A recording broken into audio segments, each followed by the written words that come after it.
Good evening and welcome to tonight's City Council meeting. We begin our City Council meeting with a prayer and pledge. If you would join me in prayer, please. Gracious Father, we just thank you for this opportunity we have here to assemble, to go about the business of the city. We ask you to be with us, give us guidance. We ask you to be with all our city workers and our staff, keep them safe. We ask this in your name.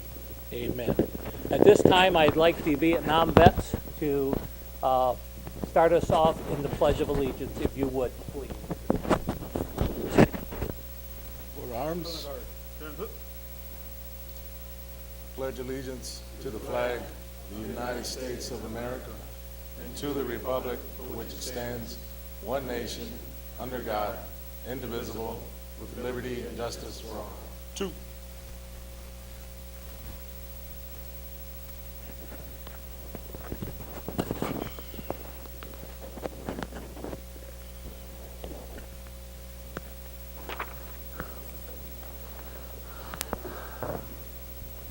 I will apologize ahead of time in case I say Madam Clerk later on in this, because we're so used to saying Madam Clerk. So just in case I say that, I'm apologizing ahead of time. So Mr. Clerk, can we have roll call, please? Councilman Fitzpatrick? Here. Councilman Tibbs? Councilwoman Bench? Mayor Pro Tem O'Neill? Councilman Cloris? Councilwoman Moore? Councilman Balls? Councilman Clock? Here. Mayor Browning? Here. We have 8 present and 1 absent. All right, thank you. And audience and fellow council members, now's a good time to check your electronic devices. Make sure that you have your phones turned on vibrate. If you would for us, I appreciate that. And with that, Mr. Clerk, do we have some announcements? Curbside yard waste pickup starts April 1st and runs through the end of November. The April 11th regular City Council meeting will be Student Government Day, and the meeting will convene at 12 o'clock noon rather than 6:30 p.m. Therefore, the filing deadline for personal appearance will be Friday, April 8th at 4 p.m. And Mayor, we have 2 proclamations tonight. Our first proclamation is declaring March 31st, 2016 as Cesar Chavez Day, and we have Adam Gonzalez from the American GI Forum to be accepting. Okay. Mr. Gonzalez, should you step up to the podium for me? And I would be very honored to read this proclamation for you. It says, whereas the most important Latino leader in U.S. history, Cesar Chavez, was born March 31st, 1927 in Yuma, Arizona, to, and you'll help me with this last name, these names. His name was Libredo, is that right? Okay, and his wife, is it Janita Chavez. Thank you very much. Each year I struggle with that, and I really appreciate you with that. Okay, thank you. Whereas young Chavez and his family packed up and headed for California following the seasonal work after losing both their farms and the store in 1937 as depression intensified and the years of drought forced thousands off the land. And whereas Cesar attended 38 different schools before dropping out to help support his family, ending his formal education after the 7th grade. He absorbs much from the courageous example of his parents as they instilled in him a profound respect for the value of each human person and a desire to protect that value. And whereas the values that Cesar Chavez strove to live out in all of his endeavors included service to others, sacrifice, a preference to help the most needy, determination, nonviolence, tolerance, respect of life, celebrating community, knowledge, and innovation. And whereas Cesar Chavez spent 31 years forging a legacy of service, conviction, and principle leadership that served as a beacon for all Americans. And whereas the strength of this vision and the power of his leadership enabled him to take his struggles directly to the American people. He focused on our nation's attention on the economic and social blight of farm workers, and in the process taught us how injustice anywhere affects us everywhere. Now therefore be resolved that I, Dennis D. Browning, Mayor of the City of Saginaw, on behalf of my fellow council members, do hereby claim Thursday, March 31st, 2016, as Cesar Chavez Day in the City of Saginaw, and call upon the citizens of this community to reflect upon and honor the life of this distinguished leader, veteran, and American. In witness thereof, I have hereunto set my hand and caused the seal of the City of Saginaw to be fixed this 28th day of March in the year of our Lord 2016. Signed, Dennis D. Browning, Mayor. Councilpersons, Amos O'Neill, Mayor Pro Tem, Michael D. Balls, Annie Bench, Larry Caloris, Daniel Fitzpatrick, Floyd Clark, Brenda F. Moore, and Damon L. Tibbs. Timothy Morales, our city manager. Congratulations. Would you step forward and accept this?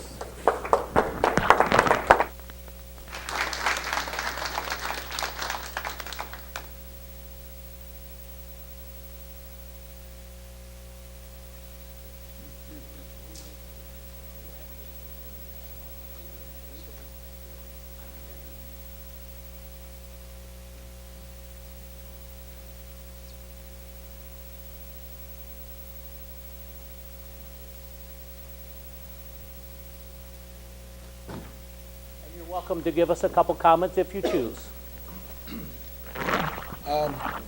Thank you, City of Saginaw. As always, it's always an honor and a pleasure to be here today. April 1st, 11:30 to 1:30, Horizons Conference Center. We're having our 13th annual Cesar Chavez Luncheon. Proceeds from this event go to help fund Hispanic scholarships for our youth.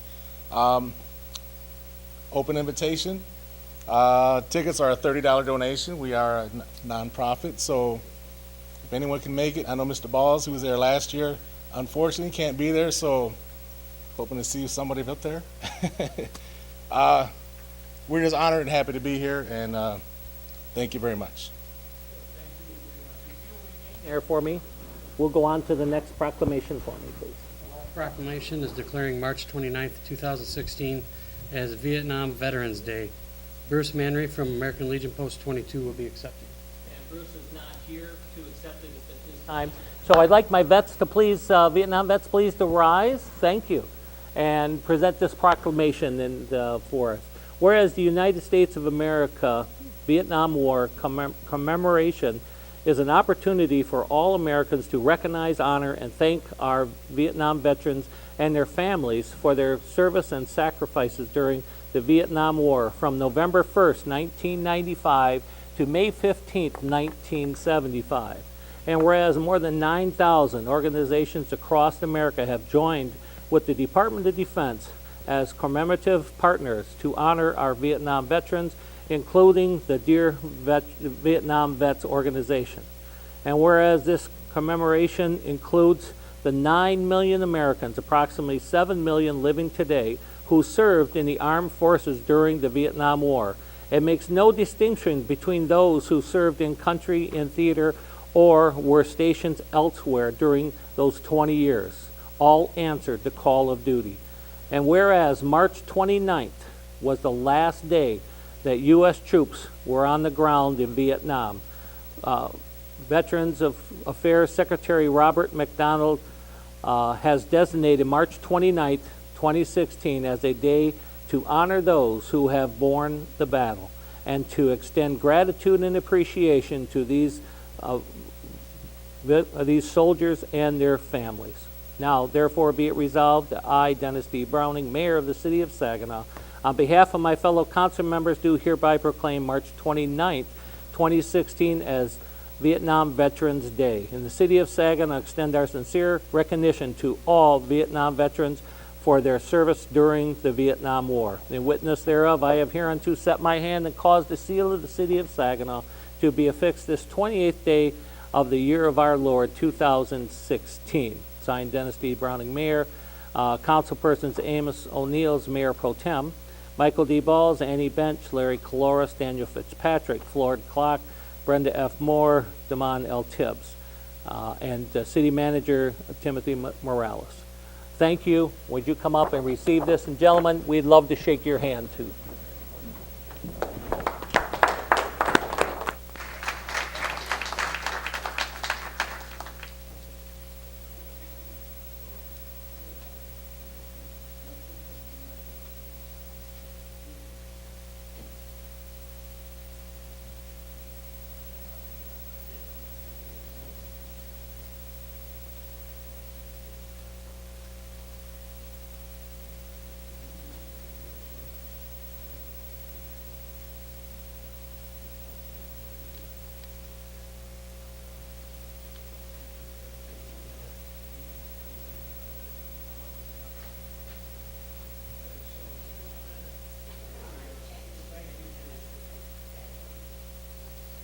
Give the proclamation.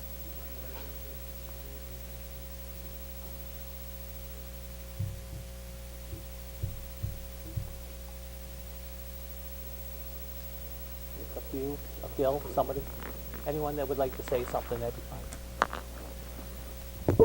Hi, I'm Gil Guevara. I was in Quantry in 1968-69 with many other American soldiers, all ages. I was a young man at the time, and I always wondered what I was doing there. But I was told I was serving my country, no questions asked. But on behalf of all veterans, especially Vietnam, men and women that served, because I did encounter at the time some ladies in the rear. But nevertheless, we gave our all as men and women, despite the odds, despite the terrain, despite the weather. If you've ever been in a monsoon and it rains 2 or 3 days and no part of your body is dry, you've been in a monsoon. But nevertheless, on the behalf of all veterans, especially Vietnam veterans, here in the United States, especially those 58,000 that are on the wall in Washington, D.C., those are our real heroes, because they gave of themselves and their life. So on the behalf of all City Council, Mr. Manager, City Clerk, we want to thank you for this presentation, and thank you very much for recognizing our service, the Vietnam veterans. Thank you again.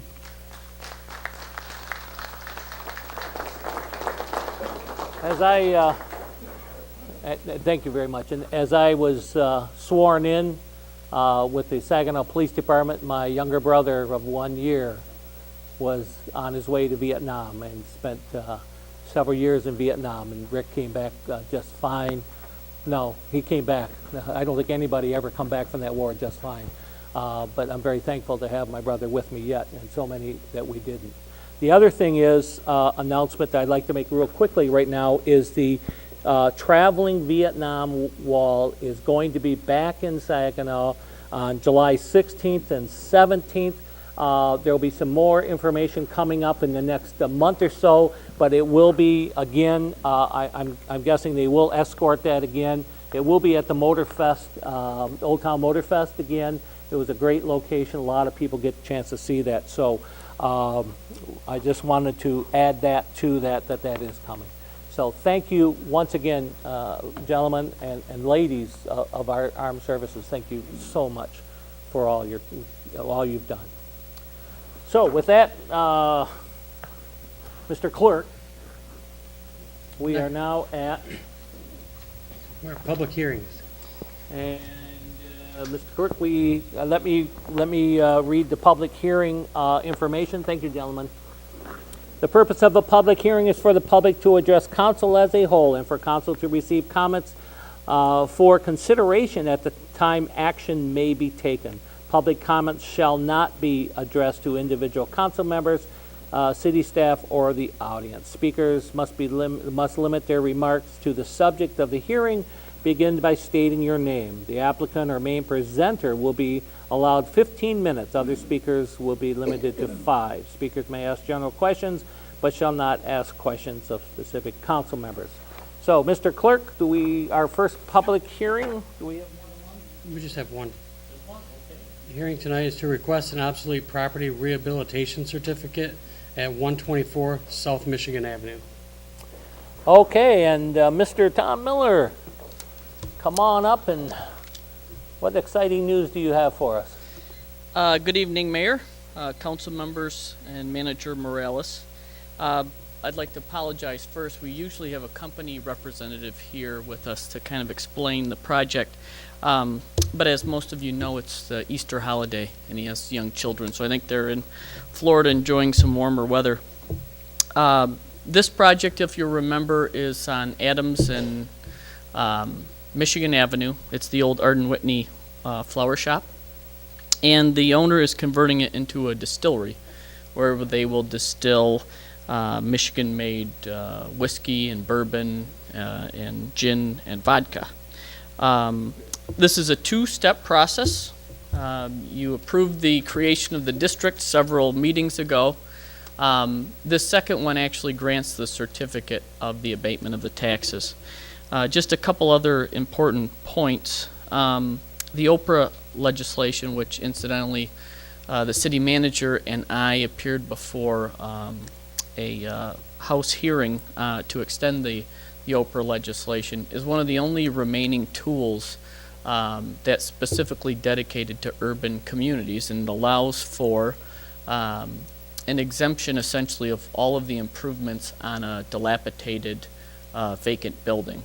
So essentially it's a way of not punishing folks from going in and investing in obsolete properties. As we all know, new construction is fairly straightforward. You know exactly what you're going to get. When you invest in a 150-year-old building, for instance, I know because I live in a 139-year-old building, you run into a lot of unexpected instances where it can get quite costly. So this Oprah legislation essentially levels the playing field, and it encourages folks to invest in our urban centers. I can tell you because I live across the street, Mr. Felton has put a lot of money into the building. It's looking good. He's got new awnings, a new sign. He had some environmental remediation, and they're getting ready to install the copper still this summer. So the important thing, of course, for City Council is that there's a building now that will be occupied again, paying taxes, and he will create some jobs. So, and it'll also be a nice amenity to the riverfront for folks to come and visit. For Councilman Caleres, because he always likes me to mention this piece of legislation is not available for homeowners. So I know a lot of times when council members are out at the grocery store and they get stopped by shoppers to ask them about, certain incentives, this is not applicable to homeowners. So just in case you get asked. And that's all. Council members, as long as we have Mr. Miller here, any questions? Yes, comments? And when they come for those Oprahs, then that mean that the money won't be on the regular tax rolls too, right? That's a good point. I usually mention that, and I failed to mention that. It goes on a separate roll aside from the ad valorem roll, and that is not under the tax cap, so it allows the city to collect more taxes than if it were under the tax cap. Thank you for mentioning that. Councilman Fitzpatrick? Is there some kind of a schedule as to when everything will be Yes. up to snuff? I'm the president this year of the Old Town Association, the Civic Association, and we have a number of events, and we like to include the new businesses. Like many projects, this is probably slightly behind schedule. They had some environmental remediation. They found, I think, a fuel oil tank in the garage that they had to pull out and cap so that there wouldn't be any contamination. And then I know that they had a few issues with, essentially when you install this boiler, it's a giant boiler with a lot of BTUs. And so I know that they visited with our local fire department to make sure that the fire suppression was adequate. I think originally they had scheduled to be open a little bit sooner, but he thinks towards the end of summer they'll have the boiler installed and be making their first batches of bourbon. Yeah, I think they'll have a tasting room as a part of the distiller's license that comes with the state of Michigan, where they allow you to sample, but only the products that you manufacture within the confines of the establishment. Yes, sir. I know the gentleman, when he was here talking about it, he was talking about maybe he wanted to move in the building. Did we get that taken care of? Is he gonna be able to do that? Yeah, I think the last time I visited his location, he was moving his, he owns a title company, and they do primarily most of their work in Genesee County, but he was just getting his office set up on the second floor. Become an office and not a residence, is that No, correct? it'll be an office. Office, yeah. Yep. Okay.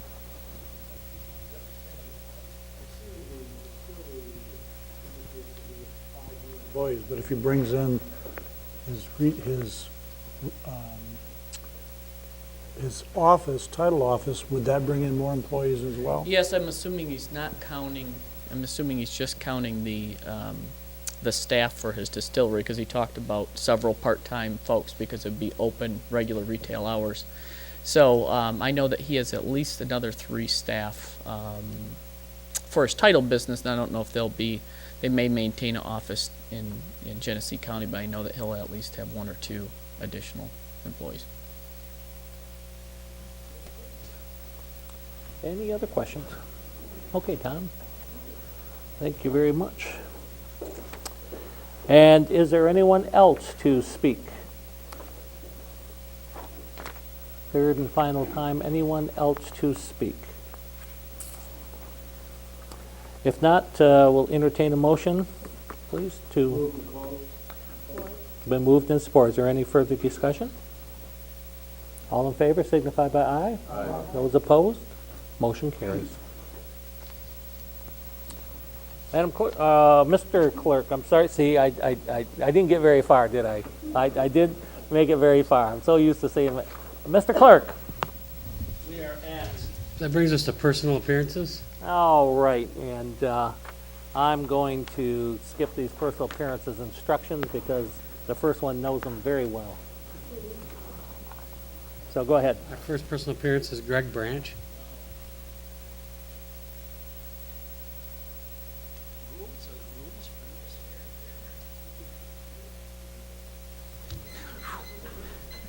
Good evening, Mr. Mayor. Mr. Mayor Pro Tem's not here tonight. Council members, Greg Branch, 1135 North Michigan. Here tonight as the chairman of Saginaw's Historic District Commission to speak to you about House Bill 5232 and its evil twin, Senate Bill 720. Under the guise of modernizing Michigan's Local Historic District Act, these bills would essentially destroy the historic district concept in Michigan by making it virtually impossible to designate a new district and imposing higher process costs upon local governments. They call for additional elections and notifications, all to be paid for by the local government. The notifications in the latest version of the bill is a duplication above and beyond the notification process already in place for the designation. The bills take away the appeal process from a state office designed especially for it and push it off to the local government. In our case, on an already overburdened inspections department and on you, the council members. The bill's sponsors have brought out some of the more egregious historic district horror stories. But these are usually the result of underqualified commissioners not properly following the existing law. Ironically, these bills do little or nothing to prevent those abuses. They are really attempting to swat a fly with a sledgehammer. To see how well the Local Historic District Act works, all we need to do is look at Heritage Square, which has remained one of the city's most stable and attractive neighborhoods, or at Old Saginaw City, which has remained one of the city's most vibrant areas through thick and thin, or at the Temple Theater, the Jefferson One building, or Mr. Allen's Great Lakes Crossroads. Those success stories are what this sledgehammer is threatening. Properties in designated historic districts maintain their value better than comparable properties. they appreciate at a faster rate. Local historic districts are a key part of nearly every urban revitalization success story in Michigan. The act that created them is one of the things we have in this state that works well. It ain't broke. This attempt to fix it will render it useless. On behalf of your Historic District Commission, I ask that council join us in voicing opposition to House Bill 5232 and Senate Bill 720. And I ask that you excuse me because I've got a daughter's birthday dinner to attend. Thank you. Thank you, Greg. Our next speaker is Monique LeVar Sylvia.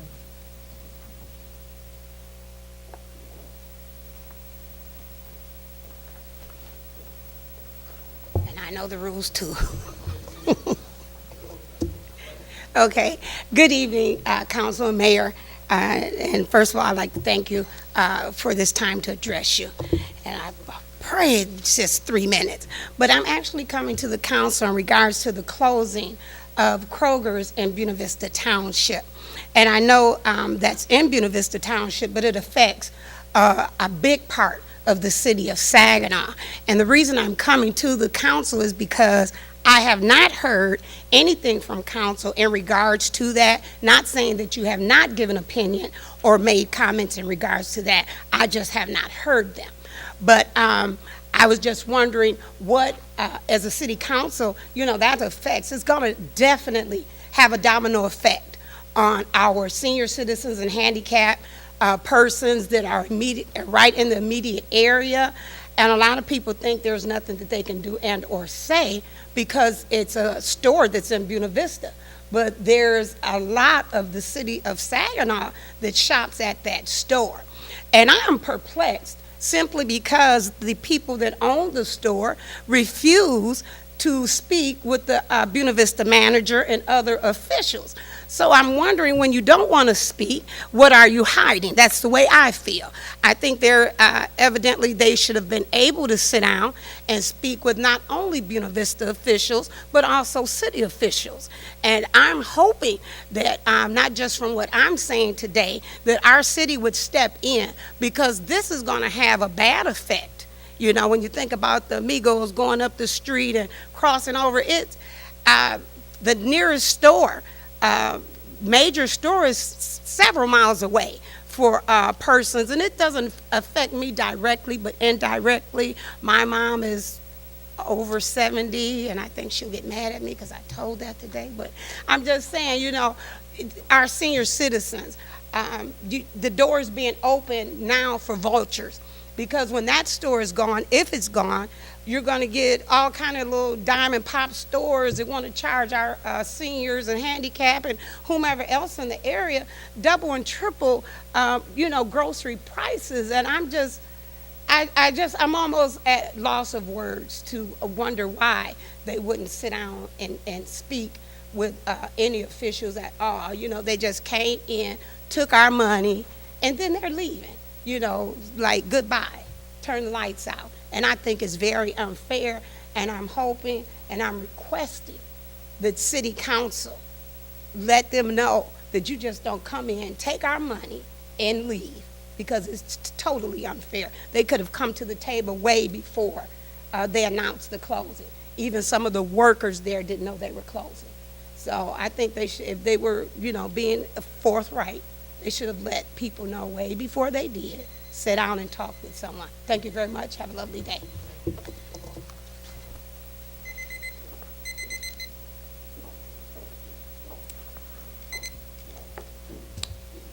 And Mr. Clerk? That takes us to remarks of council. And tonight we begin with our 5-minute time limit with Councilman Tibbs. First, I'd like to thank all those in attendance on television as well as here personally. I'd like to thank the veterans for appearing today. Thank you for your service and your continued service. Many of these organizations provide scholarship programs and other programs that benefit our community currently. So not only did they sacrifice some time ago, they're still benefiting our community. As far as former mayor, I think I mentioned this a couple of meetings ago about this proposed bill and how it possibly could affect our city. It does raise a concern for me as well, considering that the legislator who's proposing this bill doesn't have a historic district within his own community. Also, this current law is 46 years old. And so for someone who doesn't have any personal experience with the Historic Commission to attempt to address and possibly erase this law, it is a concern, considering that 78 municipalities in our state currently have historic districts. In a nutshell, this proposed legislation will make it more difficult to establish and maintain historic districts in general.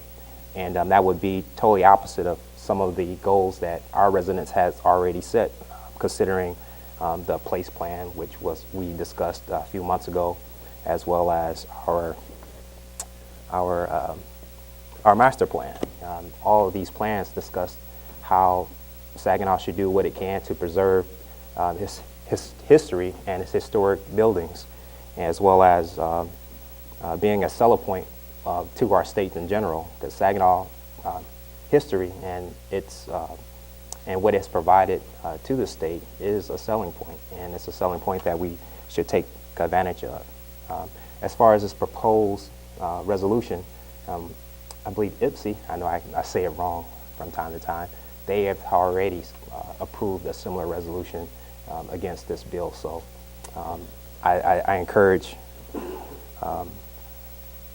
our residents to look into the bill and see if it's something that you should oppose, and to let our state legislators know that this is something that affects our community and this is something that they should vote against. Moving on, I'd like to thank Mr. Barrera and Old Town Saginaw and the Heritage Square. They had their 9th annual Easter egg hunt this past weekend. They provided over 20,000 eggs. Thank you for your service. I'd like to also remind the community the SVSU Spring Career Fair, April 1st. It's open to the public. It's from noon to 3 p.m. in Curtis Hall. And Ms. Silva, thanks for bringing this concern to us, because it is something that impacts our community. It's not a secret that our area suffers from a food desert and the lack of sources of fresh foods. What first thing that comes to mind is how important it is to see the farmers market, year-round farmers market, to be a success, because that would be a great source for fresh foods.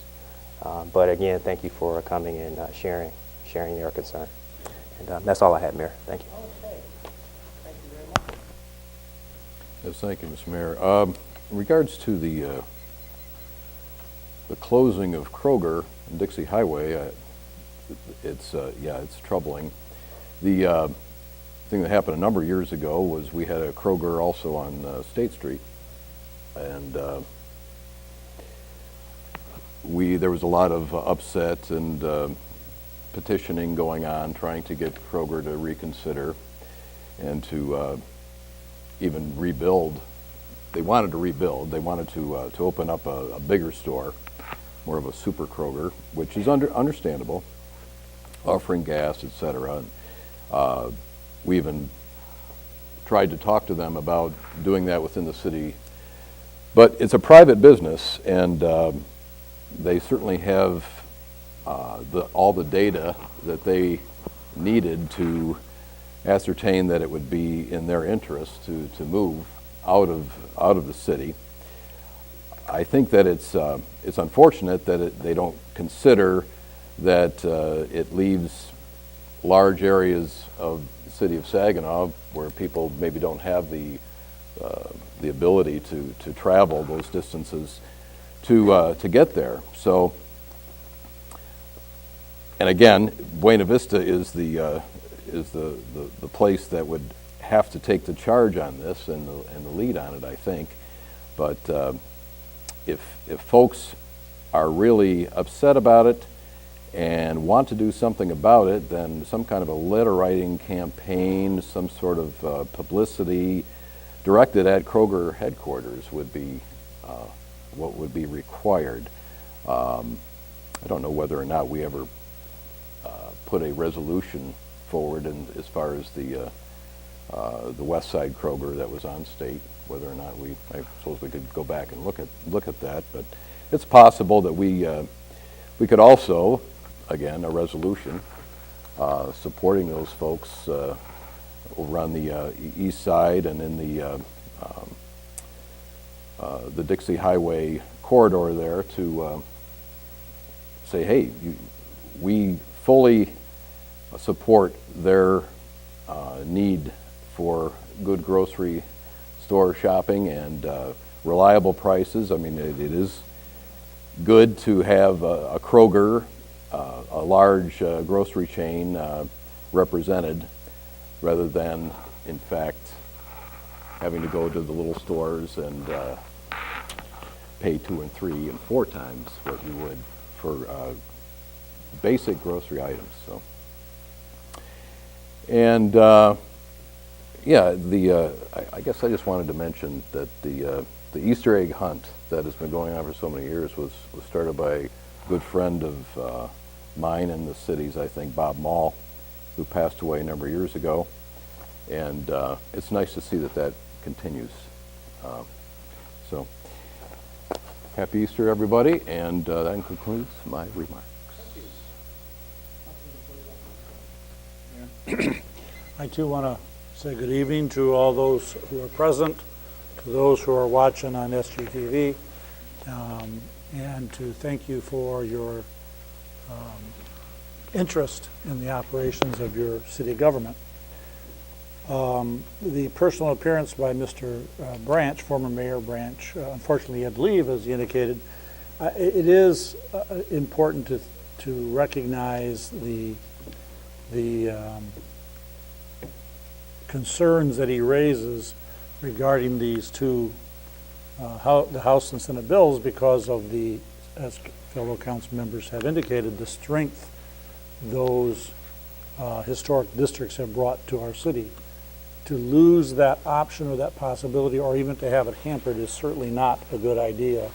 And I would support a resolution that has been suggested by former Mayor Branch. And I'd even suggest and recommend, if anyone interested strong enough, go back to the idea of the, as Council Member Ms. Fitzpatrick mentioned, even here, a citizens campaign of letter writing to your council, to your senators and your House representatives can have impact. Every letter makes a difference. So keeping our historic districts, keeping the viability of historic districts, keeping the ability to have them is important. So I strongly encourage everything we can do to try and preserve the ability to have good historic districts. I also want to say thank you to Ms. Lamar Silva, because you are right. There's no question closing of the Kroger store will have an impact on citizens in the city. And it's a very unfortunate impact. I too am not sure there's a lot we can do actively to do anything about it. If they aren't talking to Buena Vista officials, it's hard to believe they care much about us, unfortunately. But at the same time, whatever support that we can give, I think, is worth trying to give. Certainly, it is not a good thing. The other thing we may want to be looking at is if Kroger is no longer willing to be our provider of groceries to Buena Vista, to the city of Saginaw, maybe we should be courting someone who would be willing to do that. So that's certainly something that I think the city would be willing to encourage as well, and would probably be certainly willing to participate in that kind of an endeavor as well. So don't lose that side of perhaps looking at maybe we can make something better of it. So I do want to mention, as many of you know, I'm a strong advocate of our culture in the city, including the symphony, who will be putting on next month on the 21st something called the 100 Men Who Cook. And they're a few cooks short, but they will get 100 men, and this is where the women can come and see the men cook. So if you really got a guy who you think And eat. Oh, the food's fabulous. There's no way you can sample 100 chefs' food. And these are amateurs, by the way. These are not professionals. These are amateurs. These are you and me who go out there and decide you have something you like to cook, and you make about 20 or 30 samples for people to try. And it's a fun event. It's going to be at Apple Mountain, and again on the 21st. So if anyone's interested, you can contact the Symphony office. You can contact me. I'd love to see a few of our council members. I think, Mr. Mayor, you cooked once, didn't you? Or you will be this time. Is that what I hear? I would encourage that. We would love to have a mayor cooking there. So anyway, anybody who would be interested, you can contact me or the Symphony office. Finally, I'm happy to take this opportunity. Many of you, well, probably everyone knows that we have a election upcoming in November. It's a national election, but it's also the election where this council will have 5 seats up.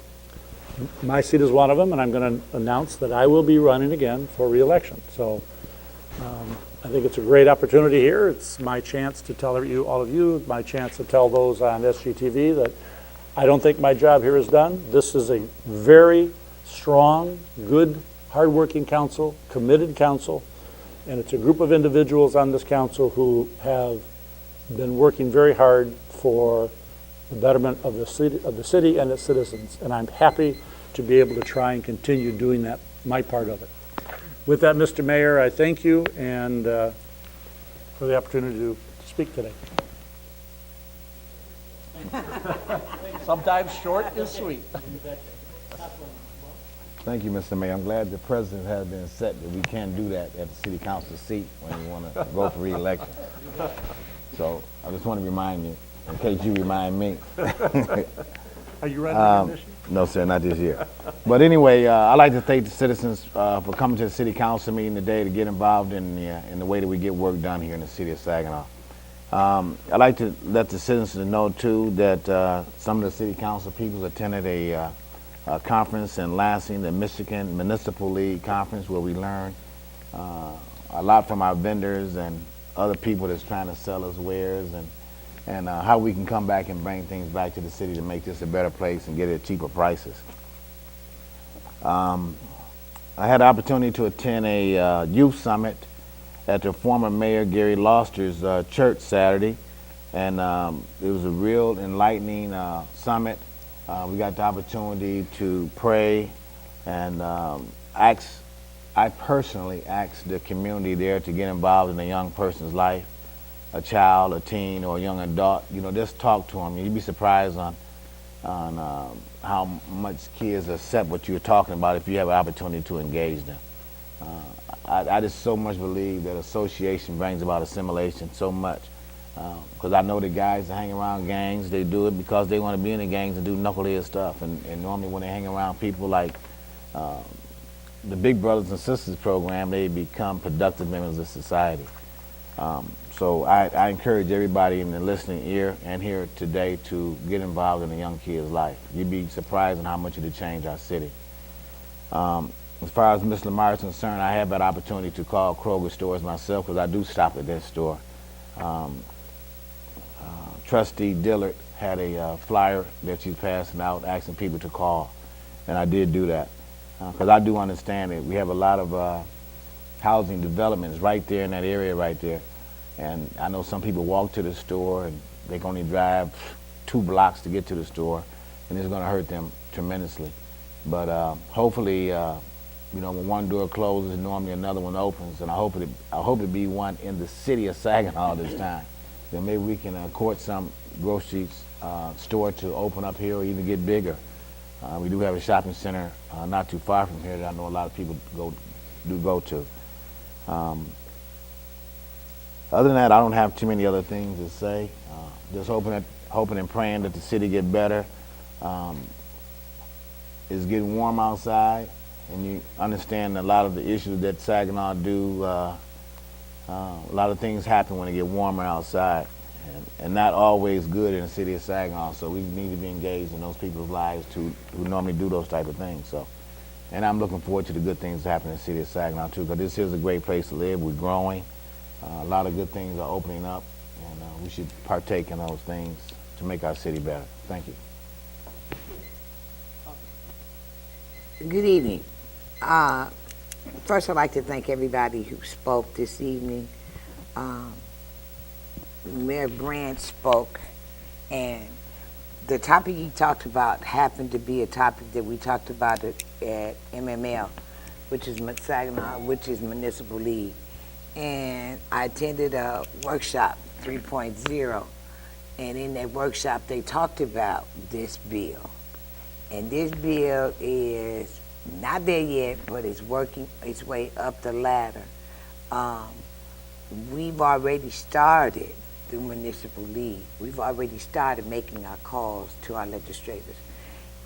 They've also gave us handouts to give to people to start calling and telling them this is what you need to say.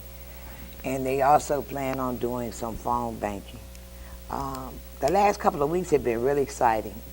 2 weeks ago, I went to Washington with the gang from Flint. Yes, I'm all over the world.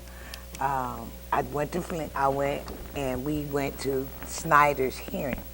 It was an exciting time for me. I had an opportunity to travel with some of the young people who have been affected by the water.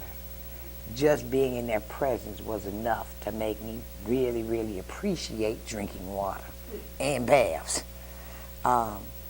It was really exciting. Also on last Wednesday, I got 2 awards, not 1, 2. So what I've been doing is I've actually been taking classes through Michigan Municipal League, and I graduated level 1 and 2, which they said is always hard to do. One is in education and the other one is in government. I have 2 more to do, ambassador and governmental studies. And I'm getting ready to start working on them because it's really, really important to me. Miss Lamar, I spoke to a young lady who is coming here, who is here already with Pacemaker. And she was asking me what was new, and I told her they're closing the grocery store down.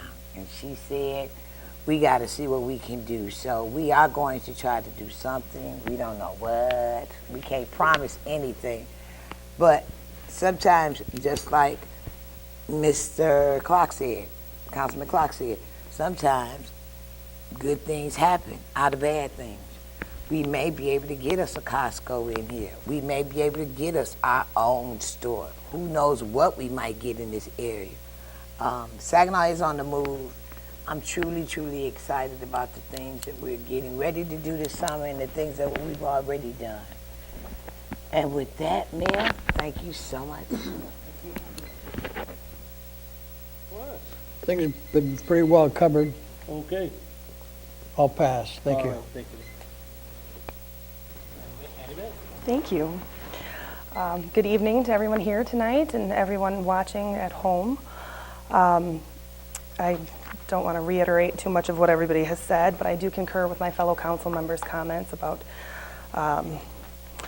HB 5232 and its evil twin. I appreciate former Mayor Branch bringing this before us. I've been following his commentary online and through his blog, and it's definitely not a good thing for a city that prides itself on its historic districts.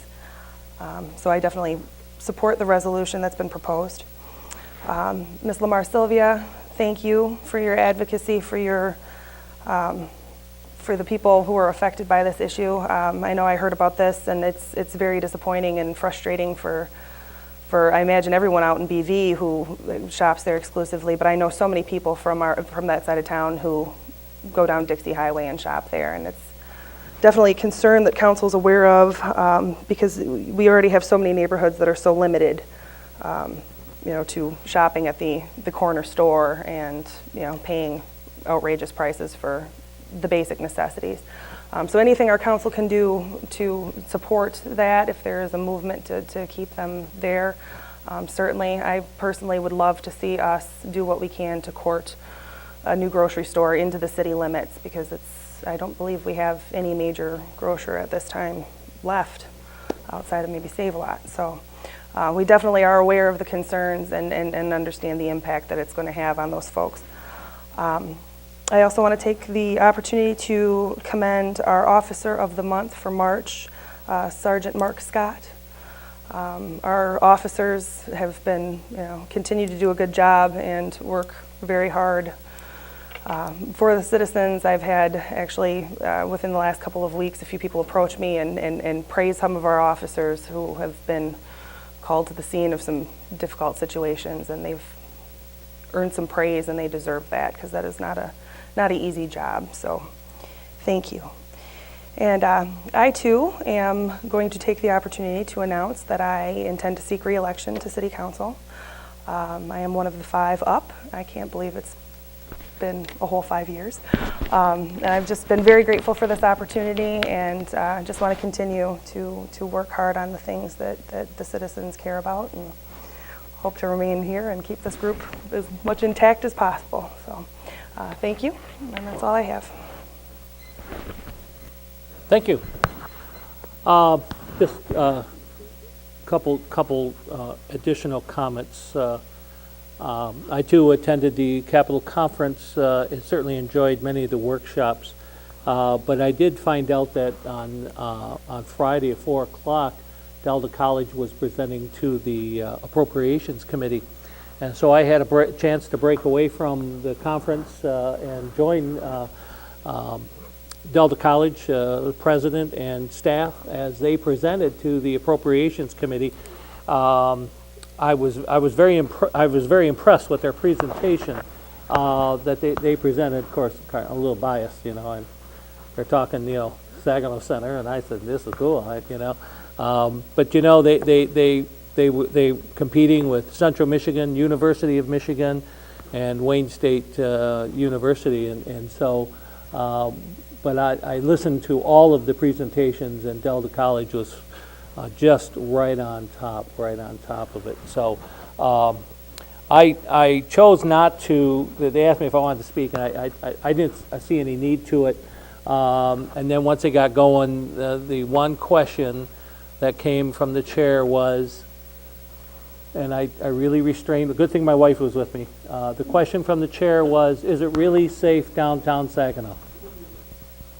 I was appalled. They didn't ask that of Central Michigan, Wayne State. They didn't ask that. I mean, they asked it of Saginaw, Michigan. And I'll tell you, they were set straight by Delta College. I'm impressed. They were set straight on that. And boy, I'm just excited about that possibility of our Delta College coming down there and getting each step closer and closer with that. Also, this coming tomorrow, I will be attending a Cradle to Career Planning Summit. That's part of the My Brother's Keepers out at Saginaw Valley State University, and so be out there with that special program that's really developing very, very well, and looking for some exciting things coming out of My Brother's Keepers. They've been keeping us abreast on all their activities, and we're excited about that. Also, Saturday, be attending, and I'm not sure, I think Councilman Balls, are you attending also the Women of Color's 23rd anniversary of the Community Leadership Awards Banquet? I know you covered last year for us. Thank you very much. I'll be sending that out to Saginaw Valley also. And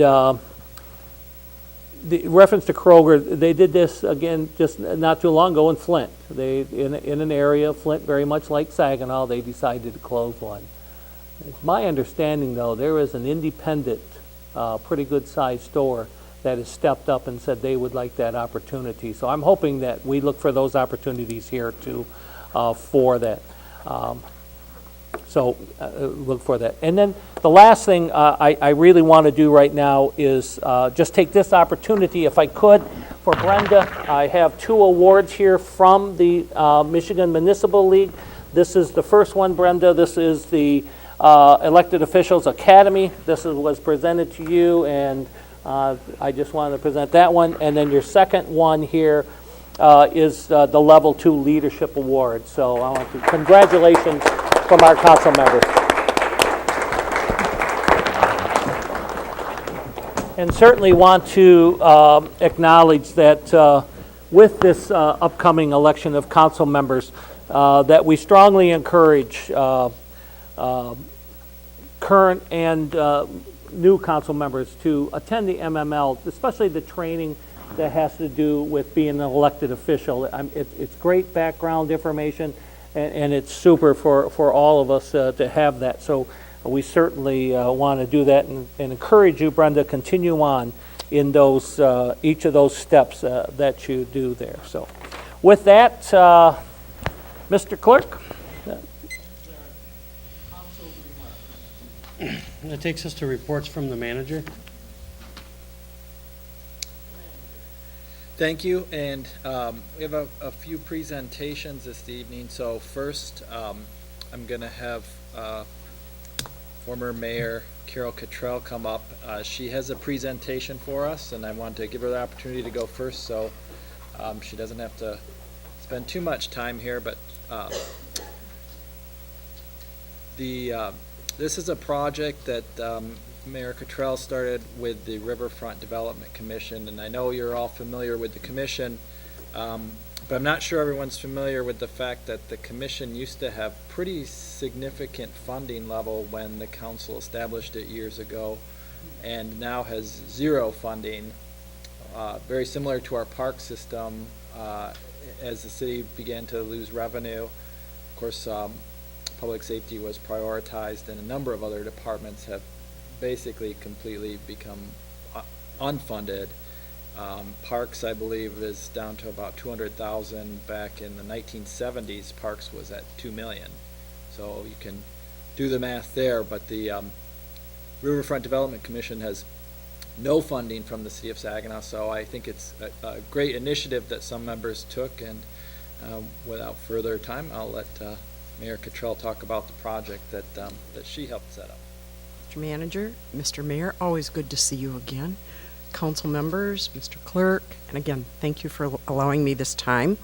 As the manager has told you, I'm here on behalf of Saginaw Riverfront Commission, your Riverfront Commission, and he is absolutely correct. If you ever wanted a history of the Saginaw Riverfront Commission, we could have an evening about that, but I'll just say, originally, we once upon a time had a lovely budget of almost $100,000. We have no money. We've not had any money for a long time. There's no complaint. It's just, I think it's pretty remarkable some of the things that have been accomplished with no money. Two of the purposes for the Riverfront Commission are to assist with economic development, and the other is to increase access and foot traffic along the riverfront area. Tonight, we're not going to talk about economic development. We're going to talk about the other piece, and maybe some economic development will come into it. I would like to stop and acknowledge our chairperson, Mr. Abraham Allen, is here this evening, and you all know Tom Miller. How could you not know Tom Miller? But Tom is also a member of this Riverfront Commission and is part of the project committee. The project I'm going to talk to you about this evening has a name. We call it Art and About. And at your places this evening, you have just a sampling of some of the art and about that you will see later this summer. The concept actually began in a northern Michigan community, and what they did was they engaged with a particular artist and brought his works to their community. What they saw in their community was an increase in tourism, an increase in people using their restaurants, an increase in people actually staying in some of their hotels and motels, and an increase in some of their shops as people visited other areas in their community. Riverfront Commission was actually where this idea started for Saginaw, but there are a number of community partners from Saginaw who are involved with this.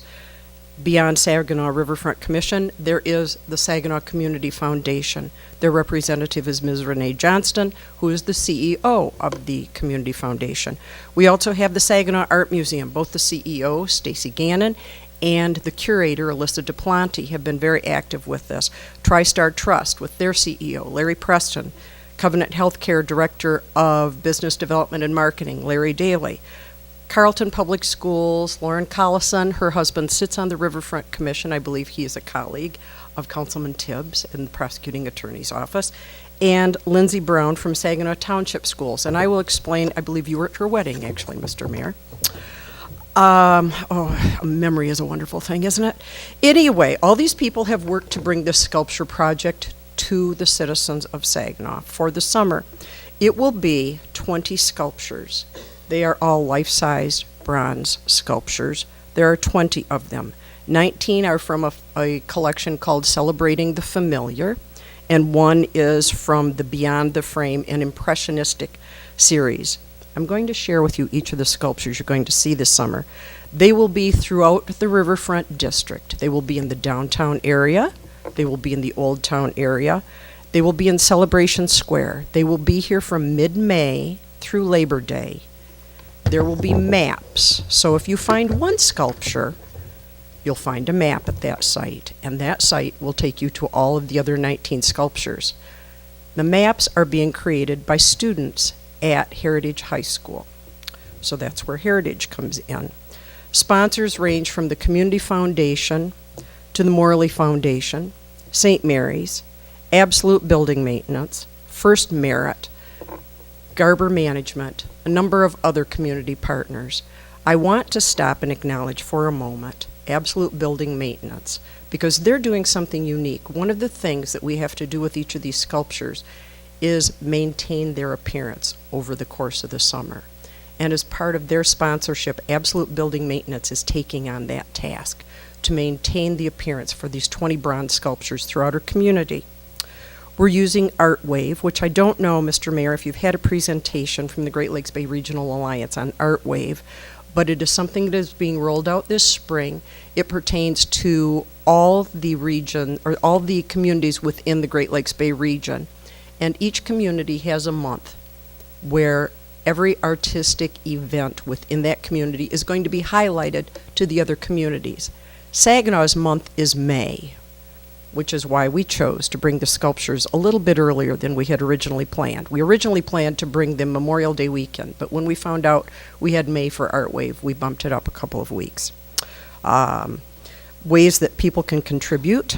If you chose to sponsor a statue, it would be a mere $2,500. Or you can help by just spreading the word, telling your friends. It's going to be on Riverfront Saginaw's webpage. We're relying on Jeff Klopsick to help us put the word out. We are going to be using blogs. We're going to be using our friends in the media, and our dear friend Mr. Art Lewis will be having us talk about the project. But I want to walk you through the sculptures. This first one is called Aftermath, and it's what the place looks like when a concert is over. Yes, the garbage comes with the sculpture. This is going to be in the First Merit Park because doesn't it look like that after a concert? This is called Bunnies Don't Bite. This was going to be at the Children's Zoo, and they are sponsoring this. The next is, this is my personal favorite. This is Coming Home. We're looking to put this at Veterans Plaza. This one is Crossing Paths, and even the two little lunch bags at the end of the bench go with the sculpture. This is going to be at St. Mary's. These are life-sized, yes. The smallest one weighs 800 pounds. They're not lightweight. I will say none of them are going by the river, just in case. This is Frequent Flyers. We thought this looked like a couple of attorneys, so that's going at the courthouse. This is Hero, a girl signing a boy's cast. That's going to the Harrison campus for Covenant, which is where pediatric services are located. I will say we started working on this project in spring of 15. It takes that long to get the sculptures finalized because there's not just our community that's trying to get these sculptures. There are literally communities across the country. We are, for some of our locations, we are on our third or fourth choice for a sculpture. You have to put in your reservations very early. Mr. Miller was a little dismayed because some of the sculptures are 5 stories tall. One of them is Marilyn Monroe with that classic iconic scene from her over the subway. Yeah, I'm not going to go any farther with that, but yeah. This is the one that is not from the Everyday series, but this is from the Impressionist series, La Promenade, and this is going to go at the Historical Museum. Life at a Proper Distance. This one is, there are 2 sites that are currently vying for this one. So it will be at one of 2 sites with an agency that specializes in working with the youth of this community. Making a Point, 2 tennis players, Garber Tennis Courts, right? And it's sponsored by Garber Management, yeah. Memorable date, this one is going in Old Town, and I will say that the curator for the Seward Johnson Foundation, who is the sculptor, Mr. Johnson is the heir to the Johnson & Johnson fortune. He's in his 80s. He does not travel anymore, so we could not get him to come here for the sculpture exhibit. But they were concerned when we said we want this one for Old Town. Mr. Miller, being president of the Old Town Business Association, said, this is a scene on Saturday night in Old Town. Any number of places. Well, they were a little concerned about where the man had his one hand placed. They thought it might be offensive. He has his hand on her backside. Mr. Miller assures us they've seen way more risque behavior than that in Old Town, so this will be okay. This is My World, and this is going to be at Hoyt Library. Nice to See You, sponsored by Absolute Building Maintenance, but it's actually going to go to the Bancroft on the corner of Genesee and Washington, where this man will be washing windows from May through September. Photo session. This is actually 2 separate series. It's the photographer and his subjects. This is going to go in Morley Plaza. It's sponsored by the Morley Family Foundation, and the reason this one is sponsored by them, apparently Grandma and Grandpa Morley were photographers. So this made sense for them. So they were happy to sponsor this. Secondhand news, gentleman reading over another gentleman's shoulder. This is going to go by the MLive building. Shaping Up, Riverwalk by the Y.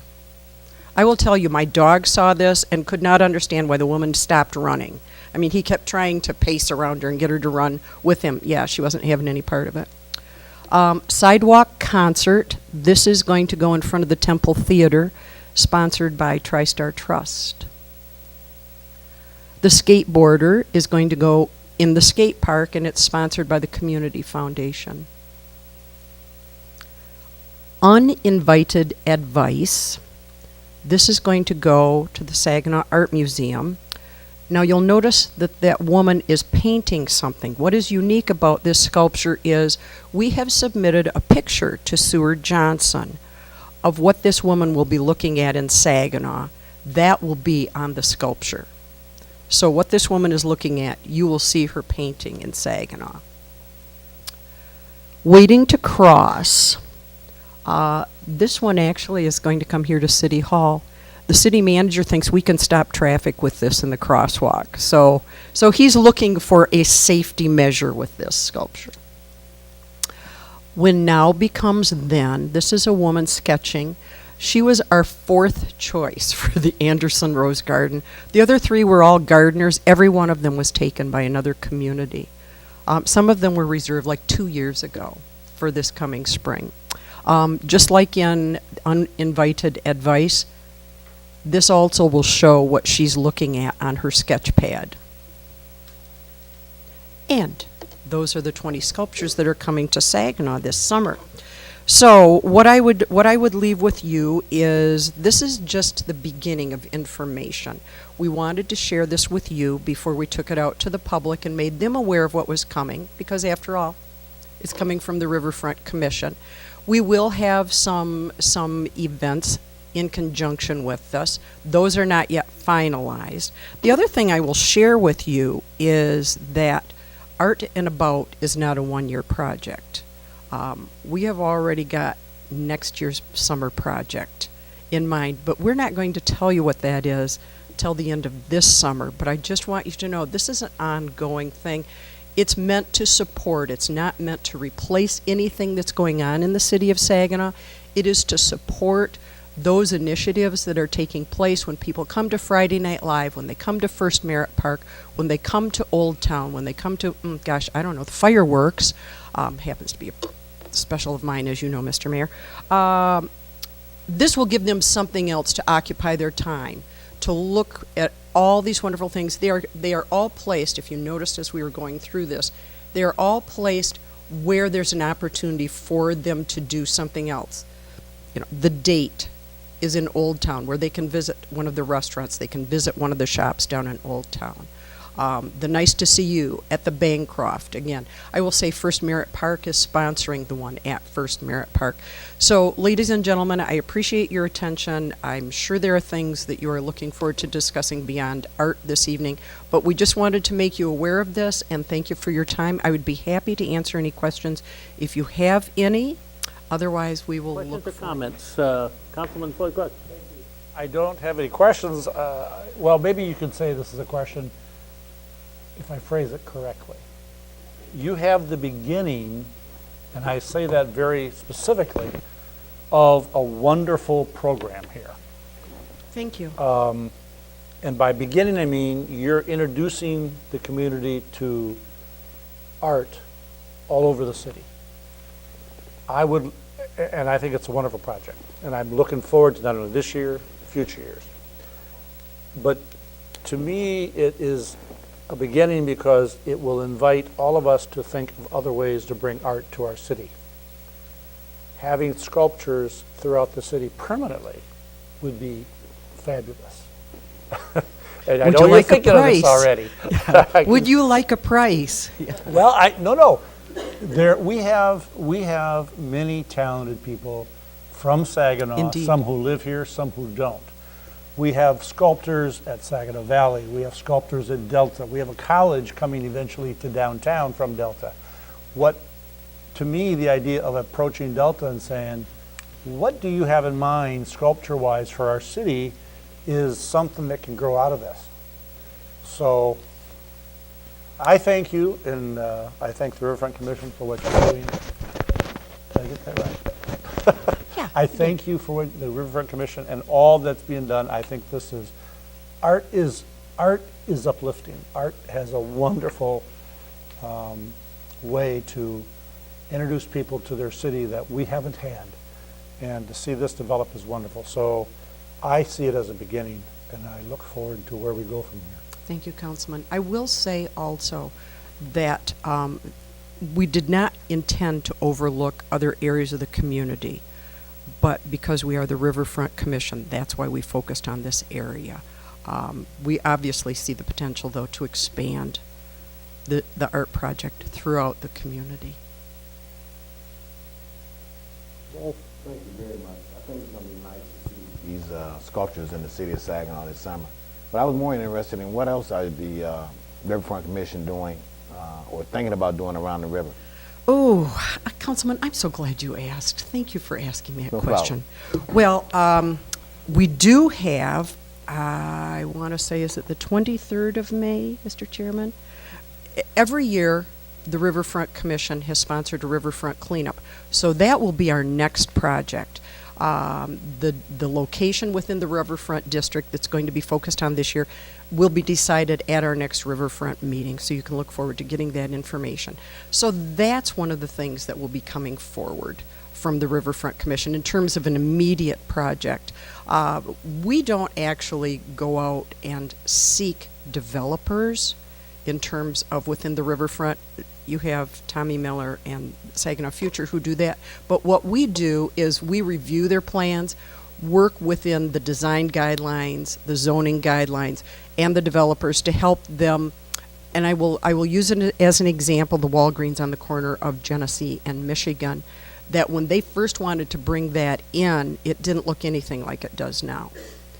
It was pretty much just a box building. It didn't have the fencing that you see in place now, the brick pillars with the wrought iron fence between them, didn't have a brick front.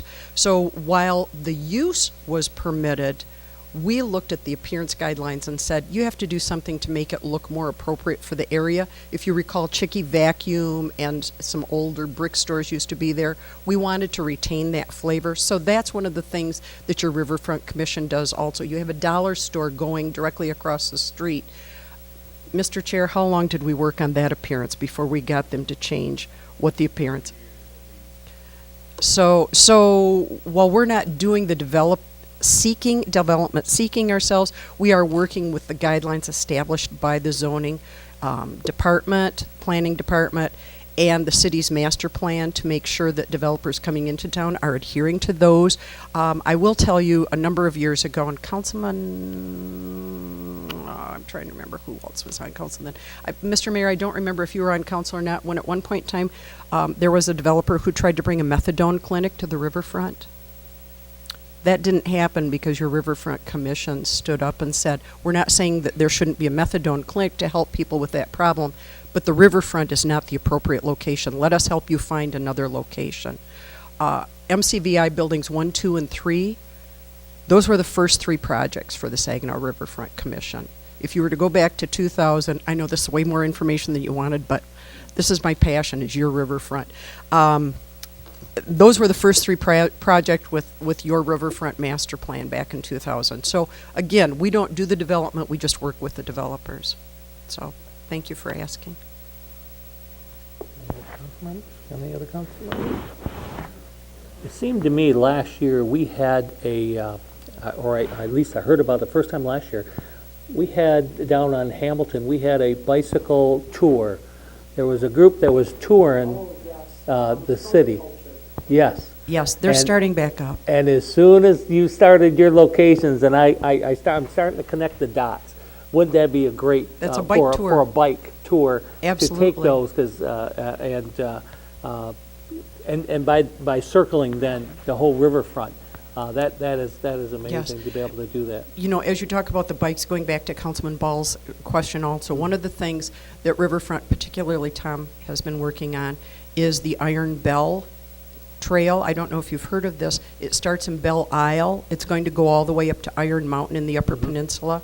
We are becoming part of that trail, and that's something that's been worked on through the Riverfront Development Commission also. So originally they were totally bypassing Saginaw. They weren't coming into town at all. They were going to go out in Bridgeport and kind of go up towards Bay City and totally bypass Saginaw. They're now coming right into the heart of the city and going up the east side of the Riverwalk. And that's as a result of Tom sitting down and working with those developers through the Riverfront Commission. So I apologize, I didn't remember that right away. Mr. Mayor, thank you. I'm going to leave this handy clicker. You got it. I appreciate your time, and we look forward to seeing you around the sculptures this summer. Thank you so much for all you do to the city. Thank you. Thank you, Carol, and she didn't mention it, so I won't tell you the amount, but this project, even for rentals, is not something that's inexpensive, and that small group did all of the fundraising for this. There isn't a dime of city dollars being spent on it, so they raised that money in relatively short amount of time, so we appreciate the work that they've done. And we talk about, what are some of the commissions doing, but as I mentioned, they have no budget. So everything the Riverfront Commission does is either they're raising the funds or it's done without any funding at all. The cleanup that is annual and has been for years generally costs anywhere from $10,000 to $15,000, and that's all money that is raised by members of the Riverfront Commission too. So the commission does a good job with basically no funding. This year they'll probably spend, I would bet, over $100,000 on projects now. So it's a great group of people, and they do a lot of work that maybe you don't see, but it's as Carol mentioned, the Iron Bell Trail is a statewide initiative, but they were planning to go around Saginaw, and Tom and I met with them, the office that is in charge of that for the governor, and kind of showed them a way that they could go through the city using the trails that we have and the streets that we have. And Tom took them on a driving tour of the Riverfront Loop in the area. So if you look at the state's Iron Bell Trail map now, it does show going through Saginaw. So that is another good project. And actually the entire Riverfront Loop is something that's discussed on every meeting that we have there for the Riverfront Commission. So the mayor was on the commission for a long time as well, and it's always open, so any council member that's interested in it can come. And right now, I think, though, we do have a full commission. We don't have any vacant positions, maybe one, And then I have one more staff member to appoint, and I think will be our assistant city engineer, will be the next one. But thank you again, Carol, for the presentation. And just a few other items before we have our next presentation. As the mayor mentioned, Delta College did present to the Joint Capital Outlay Subcommittee for appropriations last Wednesday, and typically they do fund 3 to 4 projects a year, and there are 4 projects on the list. So Delta College was also invited to present. The last time I went with Delta College, there were probably over a half dozen or 10 colleges and universities that presented at that. So it's great that they were invited back, and are only 4 colleges there, and are the only community college that was invited to present. I think those are all positive things. So hopefully they'll get some good news soon.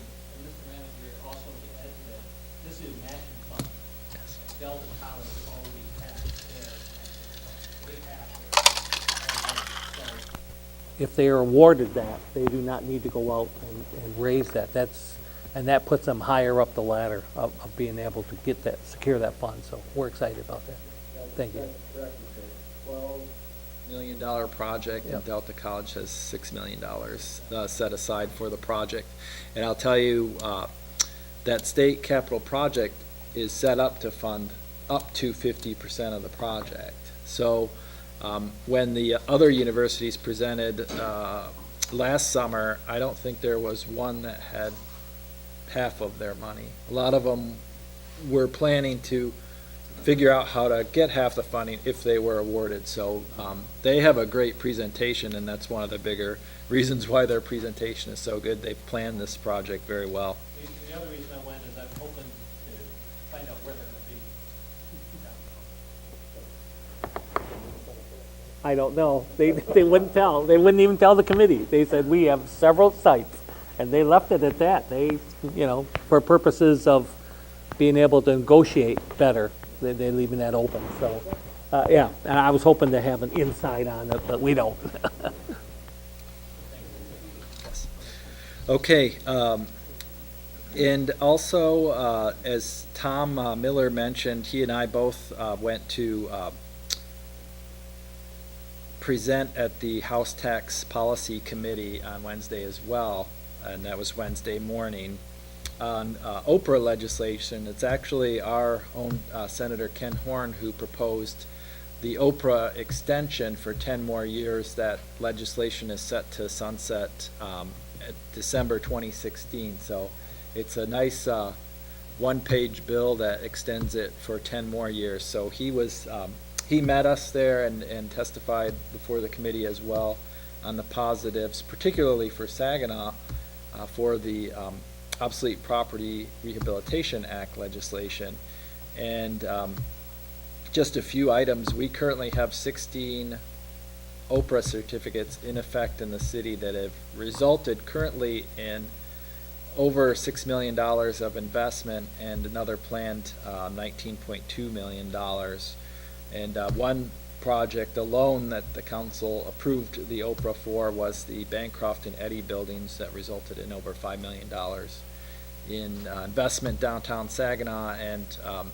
And I think we all know the success that they've had. I believe one of the buildings is at capacity for rental, and the other one is somewhere around 80%, and has, I believe, over 20 of our medical students living in the building, along with some professors from Delta College and SVSU, and even some of our police officers live there. So I think that's the kind of investment that we see from Oprah, and that's what we, all three of us, Senator Horn, Tom Miller, and I, communicated to that House committee.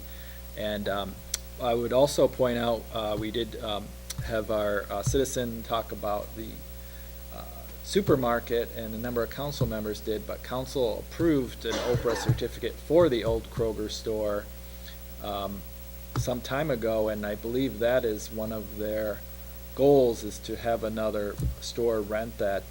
They have planned, or actually I think they have already started $360,000 investment planned retail or office space in that site. So I think the importance of that, that legislation is shown in what buildings can be renovated due to that.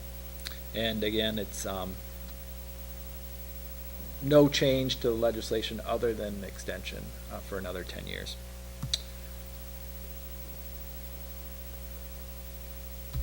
And those are all the items that I had. So we do have one more presentation. So I'll ask our city engineer to come up, and she is going to give you an update on the completed and planned completed 2015 road construction and planned 2016.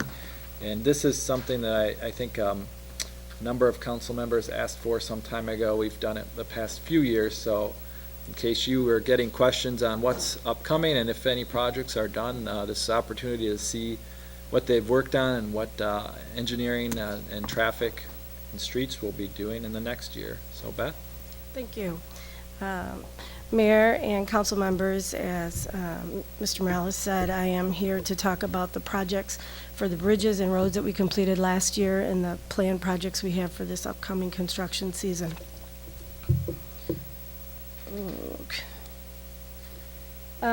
We completed 4 road projects last year and 2 preventative maintenance bridge projects. And the first preventative maintenance bridge project was the Johnson Street Bridge over the Saginaw River. We did pin and hanger repairs and partial beam painting.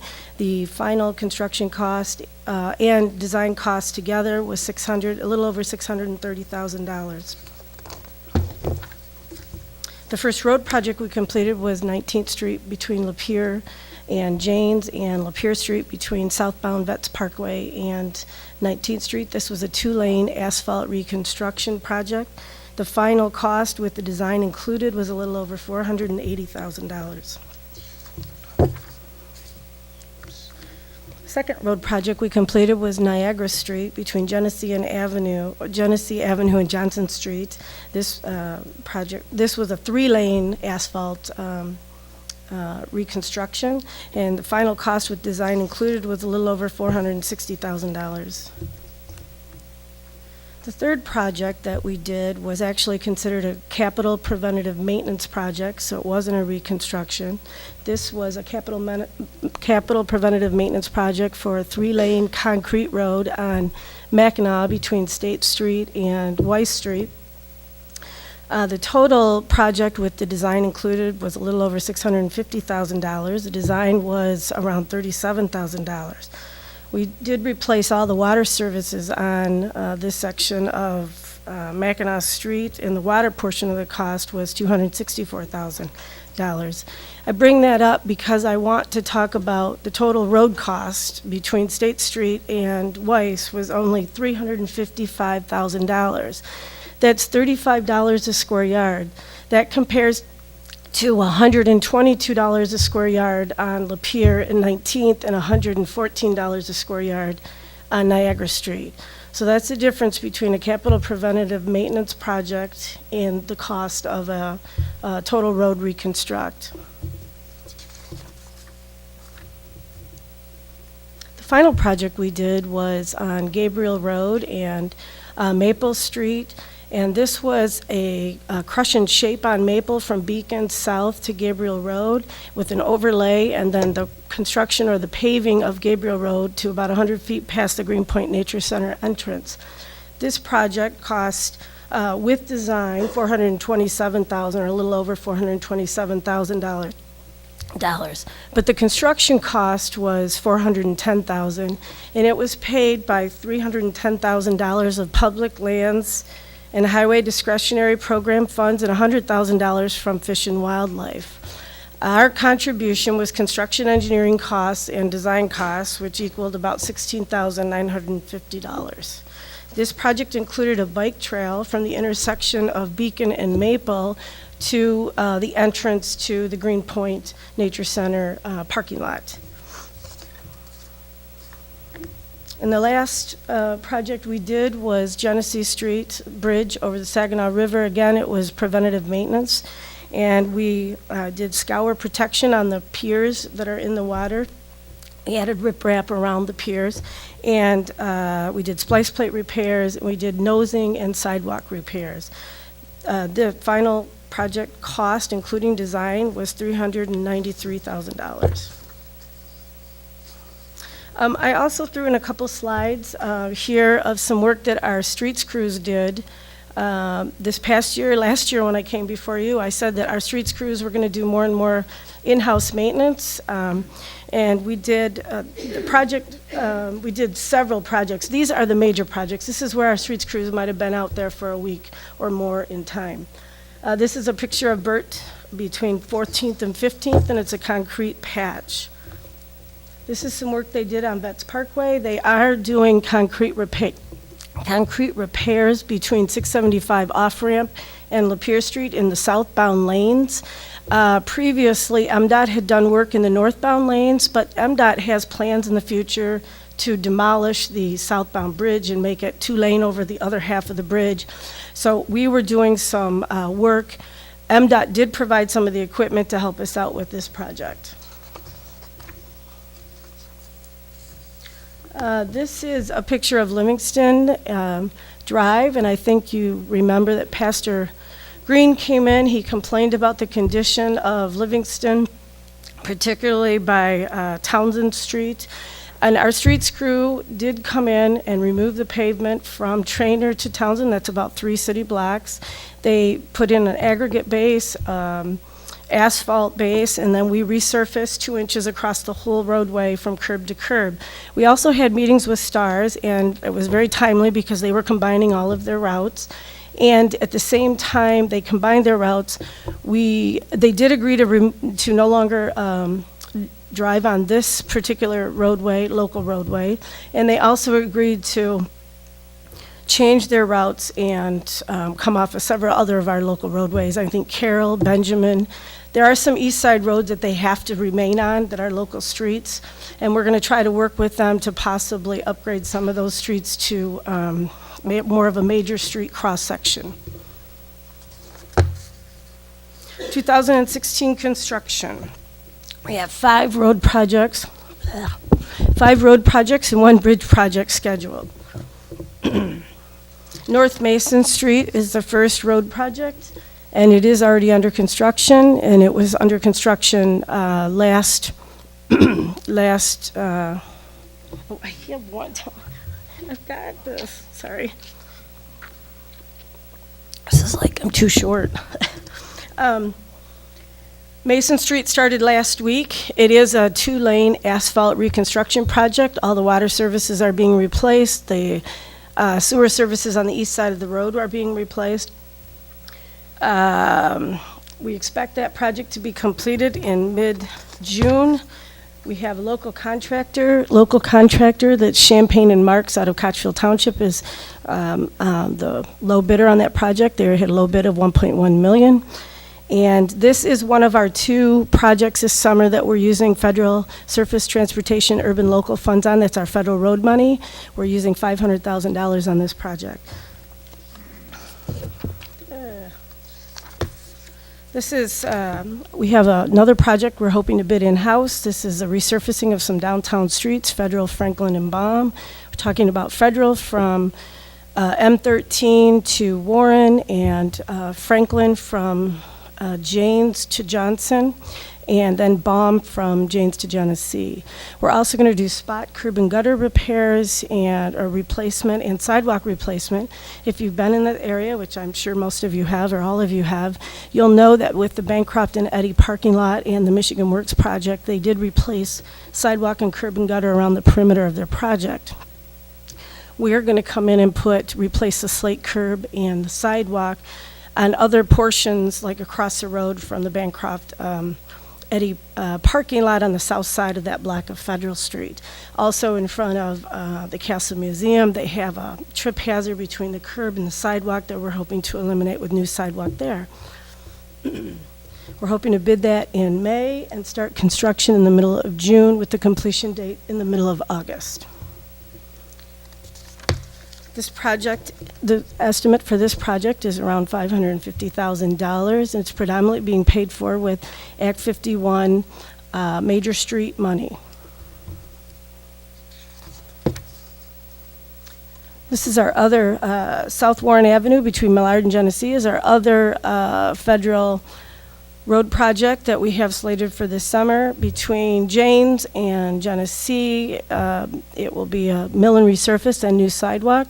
South of James, between Millard and Janes, will be a total 2-lane asphalt road reconstruct with new water main. This is on the April 1st MDOT bid letting. We expect to start in mid-June with the completion date in the first week of September. Again, we're using $368,000 of federal STUL funds for this project. Total estimated cost is just under $700,000. We have a large project again on Lapeer where we're going to start where we left off last summer between 11th and Vets Parkway. Between 16th and Vets Parkway, we'll be milling and resurfacing the roadway. Between 11th and 16th, it is a 2-lane HMA road reconstruct with new water main. We're hoping to bid this in mid-April with a start date at the beginning of June with a completion date in September. This project is funded with Community Development Block Grant funds, Major Street, again, Act 51 Major Street money, and water funds.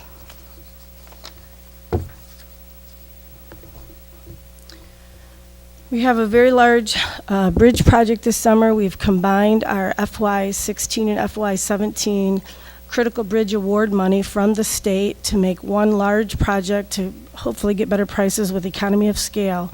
So we have on Court Street Bridge, we have partial beam painting, we have sidewalk and curb nosing and joint repairs. On Holland Street Bridge, it's just beam repairs, and on the Center Street Bridge, it's joint repair, nosing repair, sidewalk repair. We also are replacing the bridge railing and guardrail. This project will be on the June MDOT bid letting.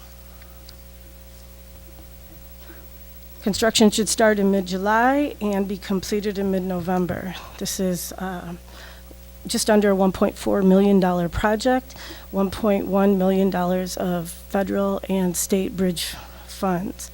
Our match is coming from our Major Street Act 51 funds. Of note is the traffic control. The Court Street Bridge will be closed prior to September 1st. It will be open by the time they do the MCVI half marathon Run for Your Heart race, the 9th or 10th, I can't recall the date, of September.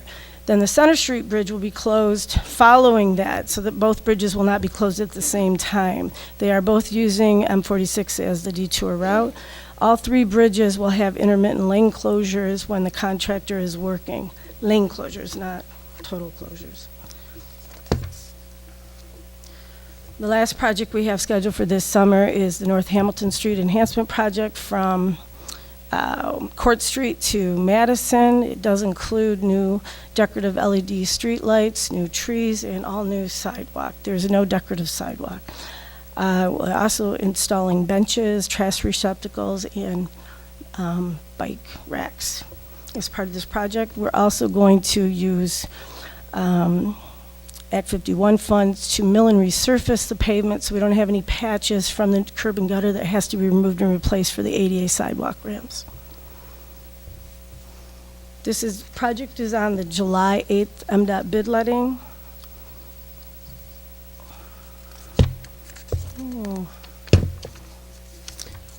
We're hoping to start by mid-August and have the project completed by the middle of December, or middle of November, sorry.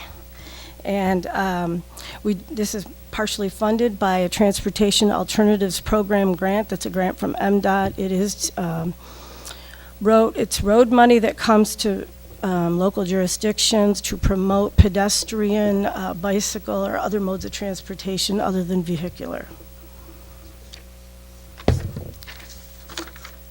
Lastly, we just have some pie charts to show where the money is coming from. We have $5.7 million worth of road and bridge projects scheduled for this summer. $3 million of that is coming from city funds. What does that mean? That means we're spending road money, no general fund. We're spending major street road money, water money, and sewer money. And we have roughly, 48% is non-city funds. Our non-city funds are coming from 42% of those federal and state bridge funds, 31% is the STUL funds, that's our federal road money, and 15% is community development block grant funds, and 12% is that MDOT TAP grant on Hamilton Street. The majority of the city funds, the $3 million, $1.7 million is our major street Act 51 funds.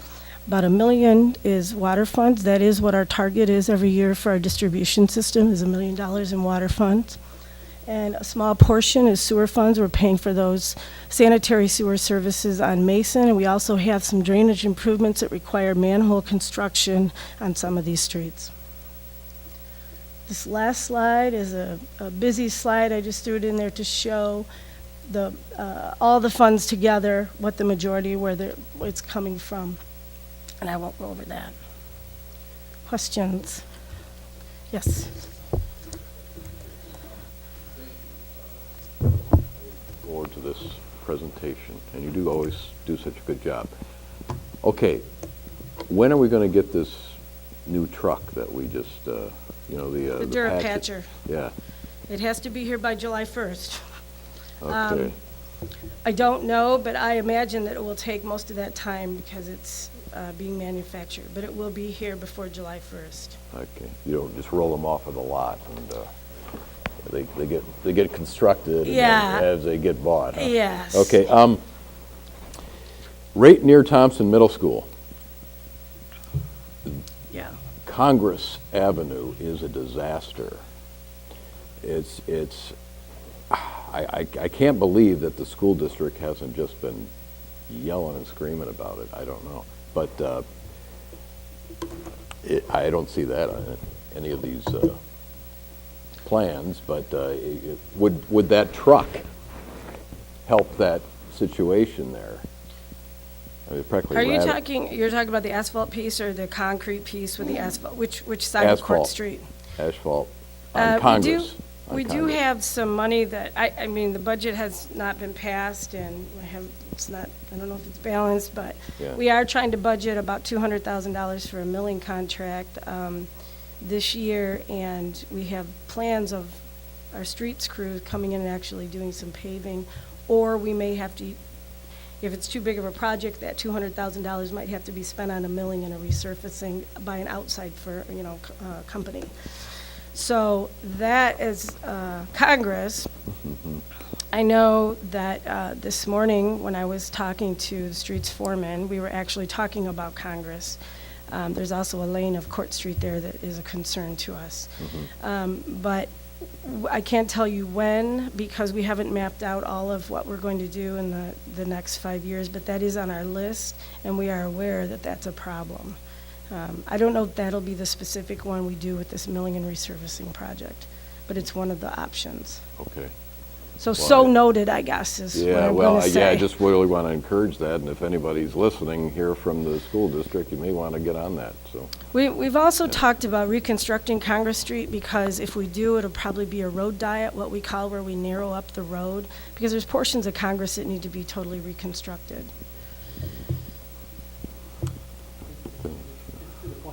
I do not drive that route. I will not drive from Congress to Brenner. It's just too rough.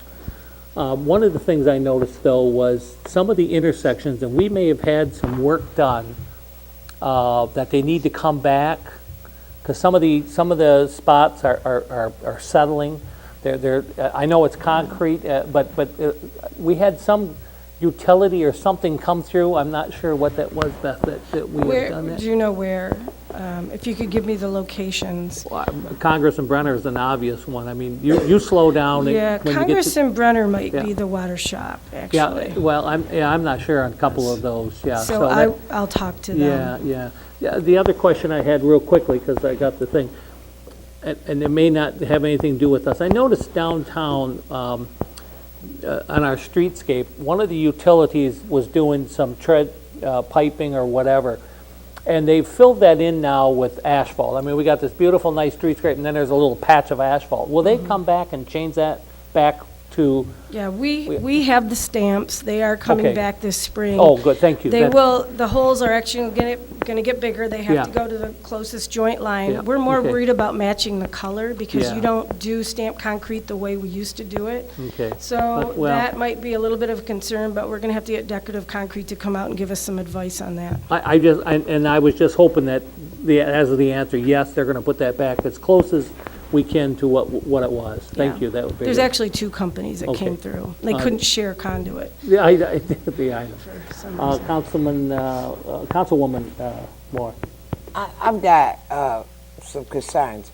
Well, not concerns, but I'm requesting that you take a look at Williamson, right over there by the old, I can't remember the name of the plant. I keep going on. Baker Perkins. No. On Williamson, like over by the AA Club or Baker Perkins. That road. Yeah, Williamson is next summer, from Thayer next to summer, Trainer. So we're going to have to tear the rest of our cars up in the front or avoid the And street. there are, that's gonna be another capital improvement project like Mackinac, but there are some blocks that have to be reconstructed.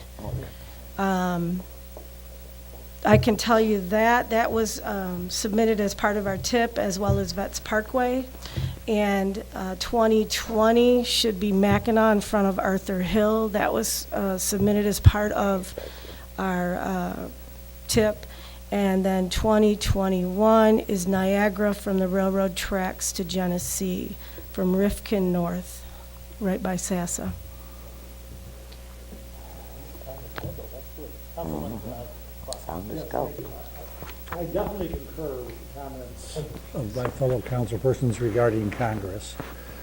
There's one of the bad patches about 100 yards east of Mackinac.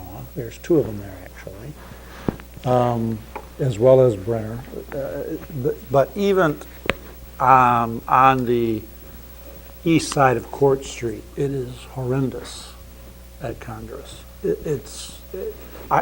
We all know there's not enough money to do everything. That's the biggest problem. And when you got 360 odd miles in the city, of which you maybe can do 2 miles a year, it just isn't enough. But these are some of the streets that need it. There's another street that I really would encourage you to look at very strongly because it is a avenue to the downtown, and that is between Michigan and the Johnson Street Bridge on Johnson Avenue. That has gotten so bad that it's an introduction to many people coming to the city, and what they see, and the bad part is not just the road is horrendous, it's the entire area looks horrendous. I drove through there after the windstorm we had a couple weeks ago, and the lot between Johnson and I-675 was so full of debris, it looked like some dump truck had gone in and simply dumped its load there, spread around so badly. And I know that isn't necessarily something we do as a road matter, but this is the introduction to the city for many, many people who are going to downtown. And we need to do something in that area. And the road needs to be attended to as soon as possible. And then, Mr. Manager, I know this is beyond the presentation at the moment, but I would encourage that we try and do something regarding the appearance of the rest of that area to the owners, whoever it would take.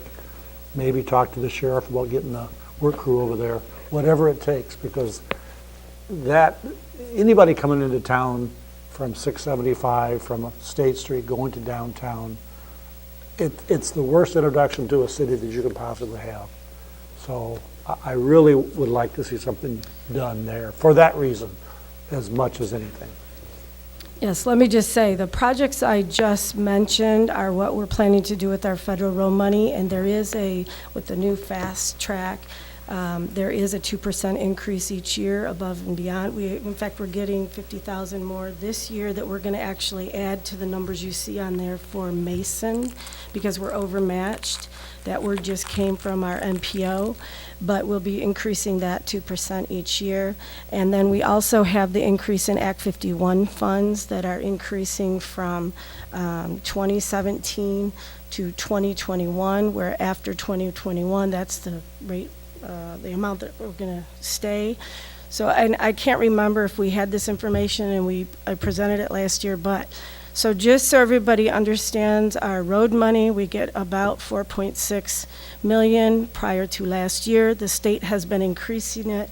By 2021, we're going to get 7.7 million. So that's a huge difference. The only reason why I can show you a pie chart that shows us using 50% of the funding for these road and bridge projects is that we're getting an increase in our Act 51 funds. That we wouldn't have been doing that 2 years ago, and we wouldn't have been buying the Durapatcher or the snow plows. So we're trying to buy new equipment. We're also trying to put some of this into the roadway. With that being said, we know that Davenport is an issue. We know that the Riverfront Commission and Mr. Morales and Mr. Miller want a bike trail down Davenport. So was part of the Iron Bell Trail. So we do plan to reconstruct that using some of this excess Act 51 funds in 2019 or 2020, and I can't remember which one we had it mapped out for. So we are aware of that, and that is part of our plan in the future. Yes?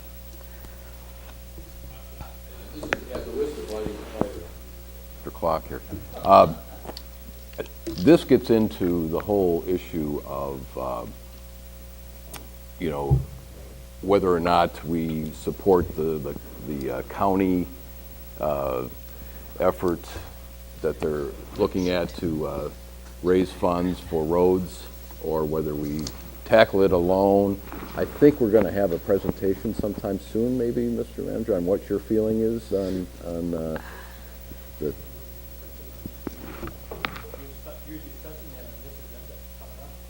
The county road millage. Okay. That's coming up on this. All right, then I okay. withdraw the question, but, I was wondering if, okay, $700,000, let's talk $700,000.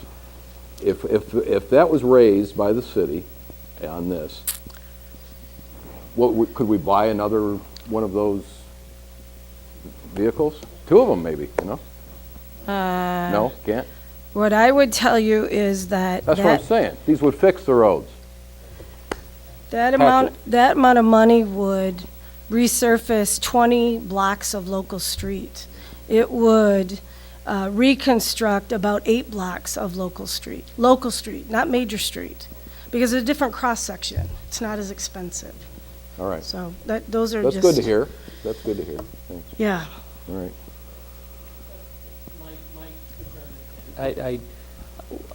When Arthur Hill gets out, the Saginaw Transit buses use Congress. They seem to take that all the way down to Michigan, followed by the buses coming from Thompson Middle School. It seems like there's a lot of heavy vehicles that are using a short section of that. And I don't know, and I know you worked with STARS when they rerouted some of their routes, to more effectively put them on roads that would better. Some of these roads are better equipped for the heavier traffic. I think. Maybe I'm wrong, but Yeah, I think some of them are. But it just seems like there's so much of that traffic, and then you add on to it our trucks, our garbage, the garbage truck, recycling trucks, and so forth. Boy, the roads are just taking a beating all over. I'm not just saying there, but it just. Do we work with them on routes and stuff that we could? Are you talking about STARS or the school district? Both of them. Well, STARS, yes, we met with STARS, Okay. and we pointed out every local street they were on. To meet their civil rights requirements, they have to penetrate some of the neighborhoods on the east side, and they have to use some of the local streets. Okay. So in those particular cases, and I don't have the map in front of me, whether it was 14th, it was definitely the number streets. We told them that we would make an effort to rebuild those roads someday at a major street cross-section, even though they're local streets. Because if they can't serve the public any other way, that's what we will need to do. In the case of Benjamin, we said, can't you go over to, I think it was Woodbridge and Mason, and they said they could. Okay. In the case of Carroll, we asked them if they could use Fitzhugh and Wadsworth, and they said they could. So those are the kind of things that we went back and forth on, and I think we have a pretty good solution now, and hopefully that will help us in the future. So I guess what I'm asking is if we could talk with Star, because a lot of them are Star buses, those white buses.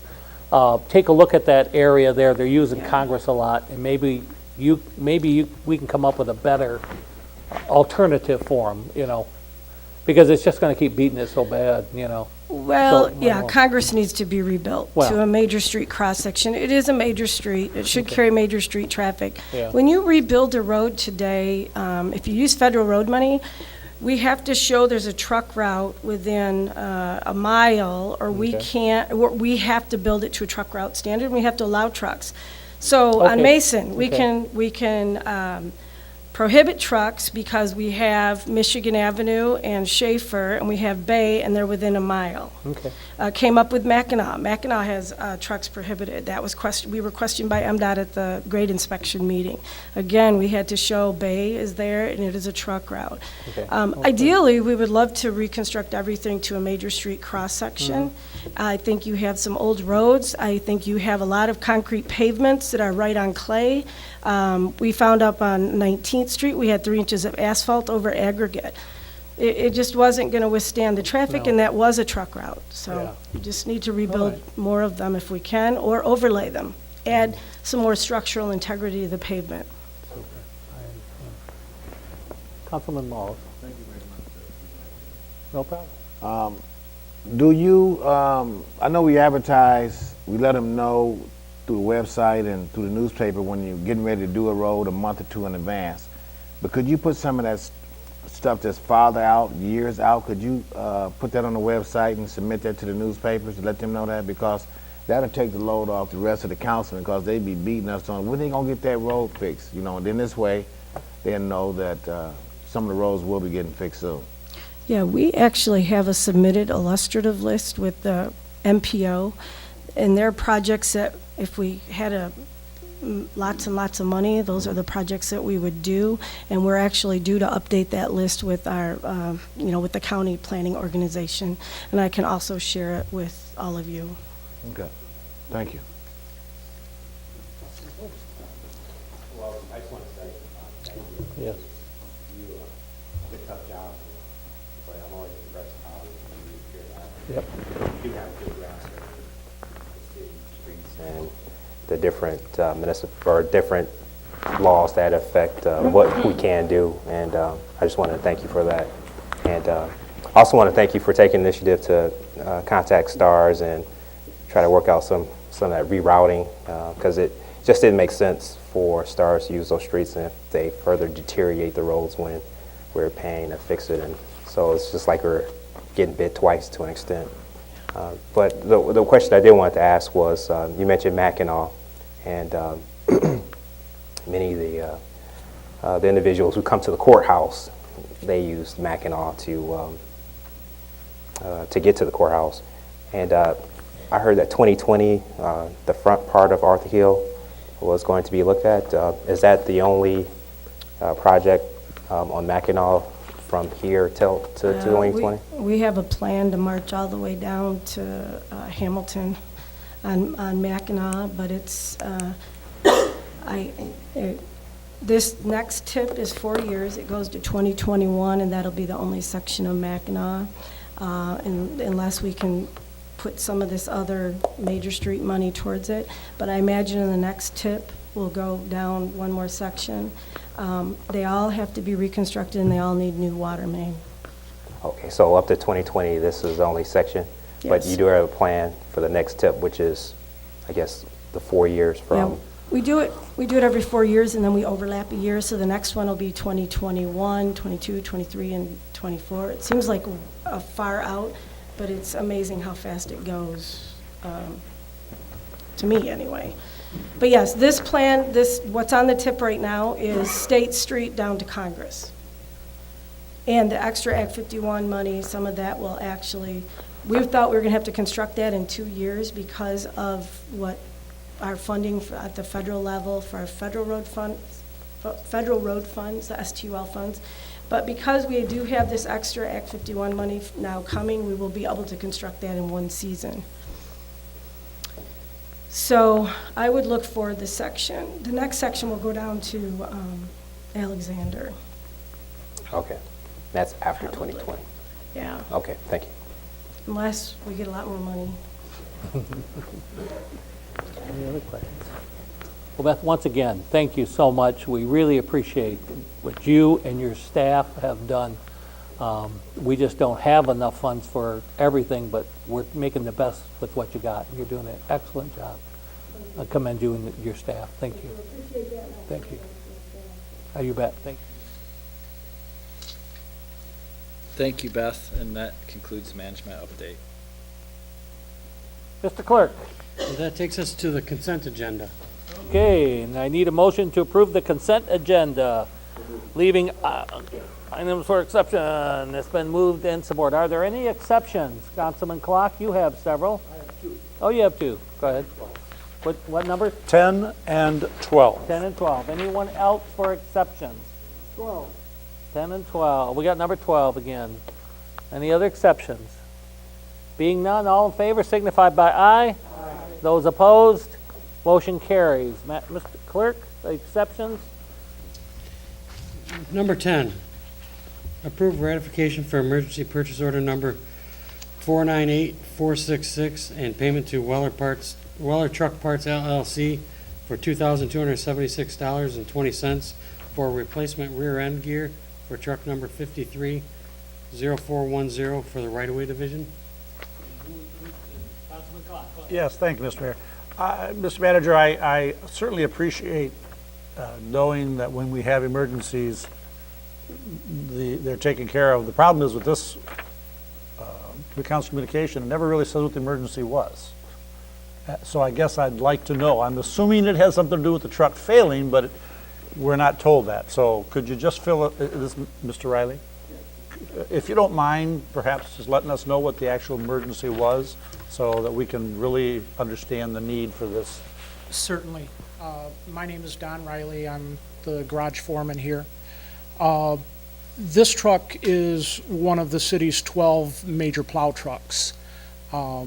This failed during a snowstorm event when all 12 of the trucks were out plowing snow, pushing snow off of the roads.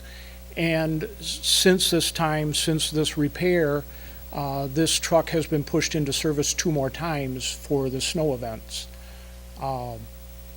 These trucks, as stated in the communication, need to be at the ready all of the time. The failure was the rear end gear of the truck, the differential, the rear axle. It gave up. That's what I needed to know, so I would really understand why there was an emergency. So Yep. with that, I would move adoption of CC10. Thank you. Been moved and supported. Any further discussion? On the other end? None? All in favor signify by aye. Aye. Those opposed, motion carries. Number 12, approve the proposed traffic control and parking regulation changes as recommended by the Transportation Committee. Yes, I have no real problem with any of the changes. What I do have a problem with, there's number 7. It's simply a typo, but it needs to be corrected because if it goes into our official record, it won't make any sense. And that is the last word of number 7 should be abolished instead of abolishment. Otherwise, it should be abolished. That's the word that should be there. So, and it's, as I said, it's minor, but it is an issue for the the official record be incorrect. So I would move the correction of that word from abolishment to abolished. Only the word. Only talking about the word, we're not talking about Nothing else. approving it, just Nothing the else. word. Just the Just word. the word, okay. Do I have a second? We have a second. Any further discussion? This is just on changing the word from abolishment to abolish. That's right. Okay? All in favor signify by aye. Aye. Opposed?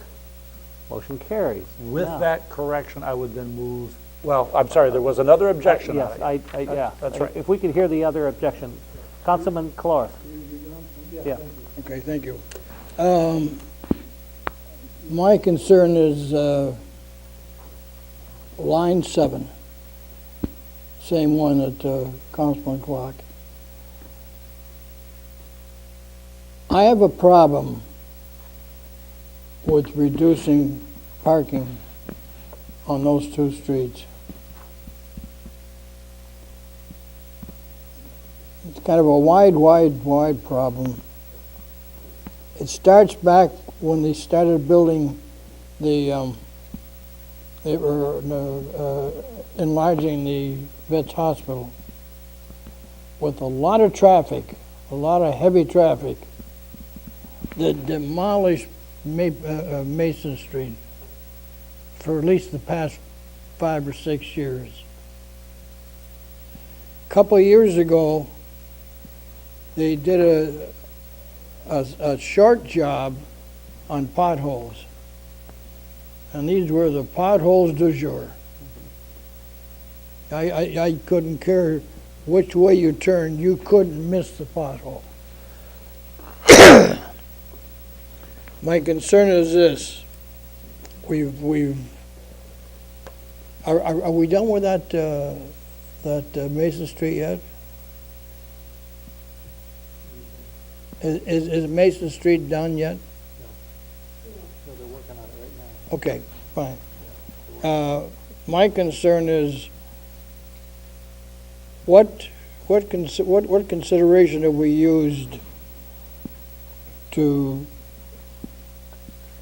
clamp down on vehicle traffic, the large truck vehicle traffic? It's tough because that traffic feeds Mason Street in a northerly direction and dead ends at Weiss. It does one of two things, or one of three things. One, it goes to the hospital for repair.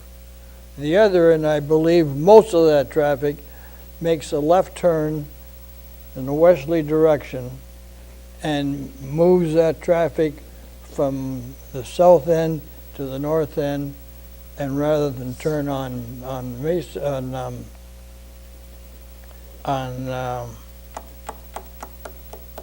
Davenport, it continues on to Weiss. And that's a lot of traffic on a residential street. Presently, there is parking there.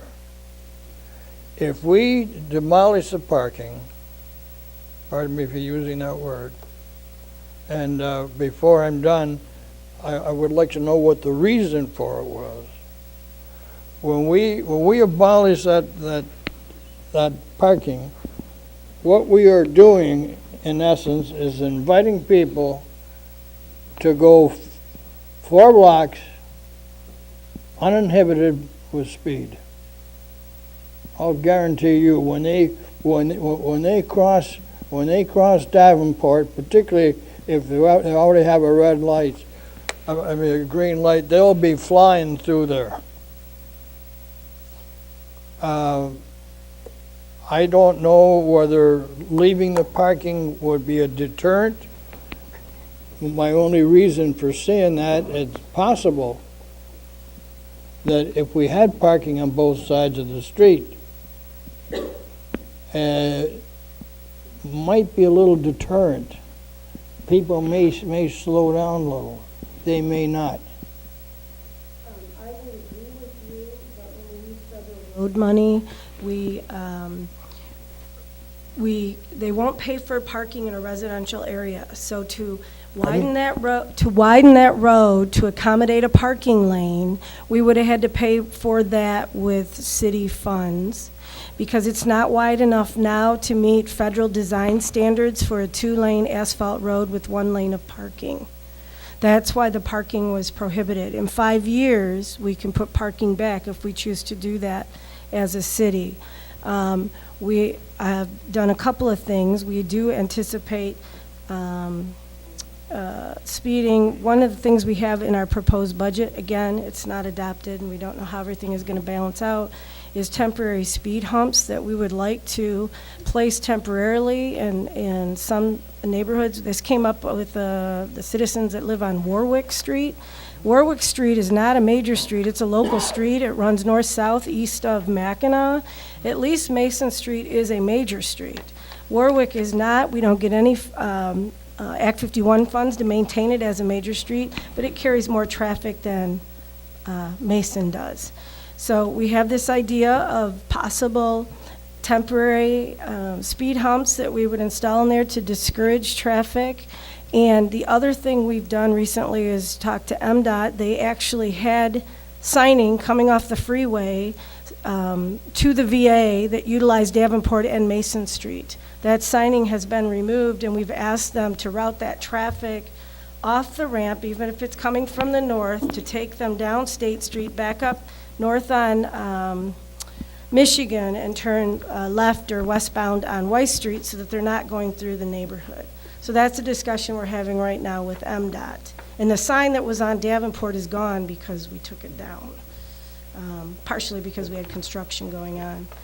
So those are the things that I can say about the abolishment of the parking. Well, state regulations dictate that. It's actually AASHTO, it's federal design guidelines. That applies to both sides of the street? Yes. Wow. Yes.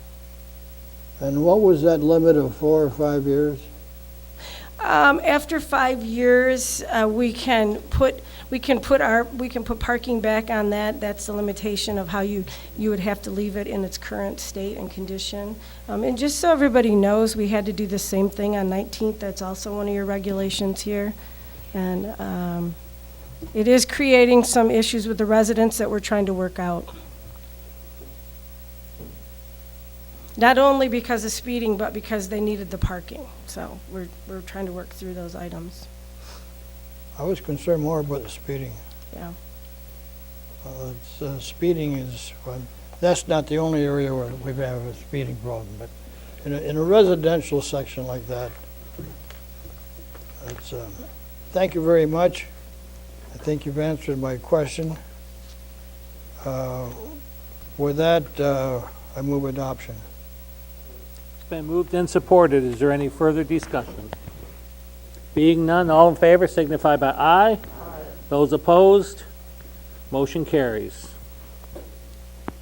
It takes us to reports and boards, or reports from boards and commissions and committees, and appointment of boards and commission members.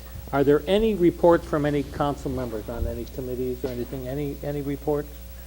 You've been getting the printed minutes of many of the boards and so forth, and so that makes it excellent.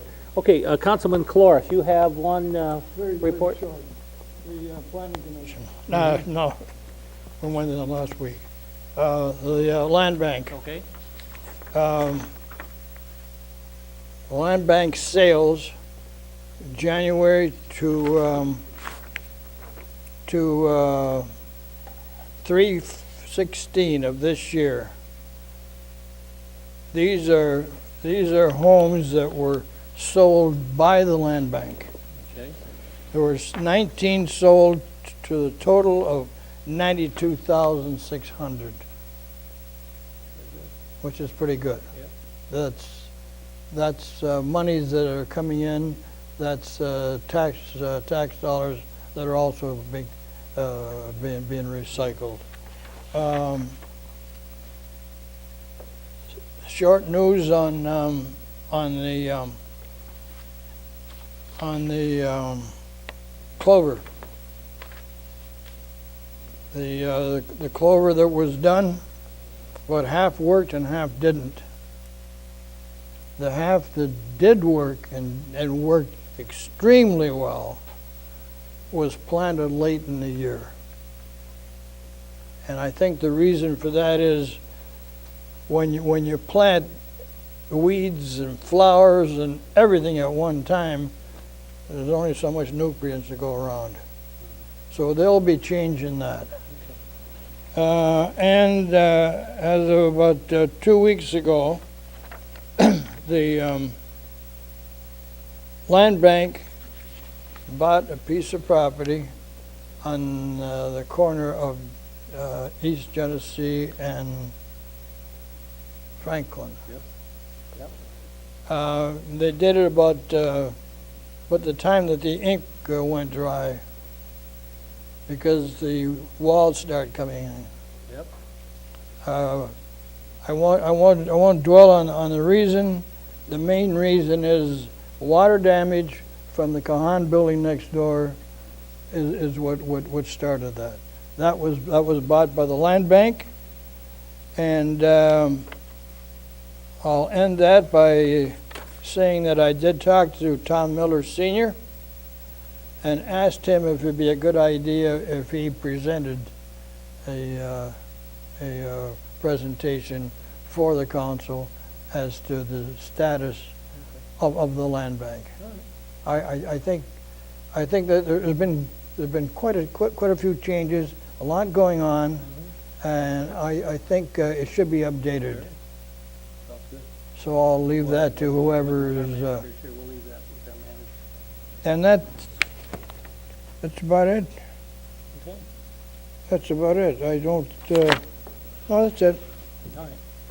Thank you. Mr. Clerk, we have some appointments. Approve the mayoral appointment of Judith Mintz to the Housing Board of Appeals with a term to expire December 17th, 2017. So moved. It's been moved and supported. Any further discussion? Being none, all in favor signify by aye. Aye. Opposed? Motion carries. Next. Approve the mayoral appointment of Jay Guston to the Housing Board of Appeals with a term to expire December 31st, 2016. It's been moved and supported. Is there any further discussion? Being none, all in favor signify by aye. Those opposed, motion carries. Approve the council reappointment of Carol Selby to the Public Libraries of Saginaw Board with a term to expire June 30th, 2020. Been moved and supported. Any further discussion? Go ahead, Councilwoman Moore. Have we been receiving minutes? Because I didn't know that we had anything to do with the libraries, the library board. So have we been getting reports from them? Or can we get up to date? I think we could ask them if they would share that with us. But I think our only requirement is to appoint. We just appoint board. So they don't have, like normally downstairs, any boards or commissions, they don't have a file downstairs where we normally get minutes like we do for the rest of them? I think we'll have. Mr. City Manager. We'll look into that. Right.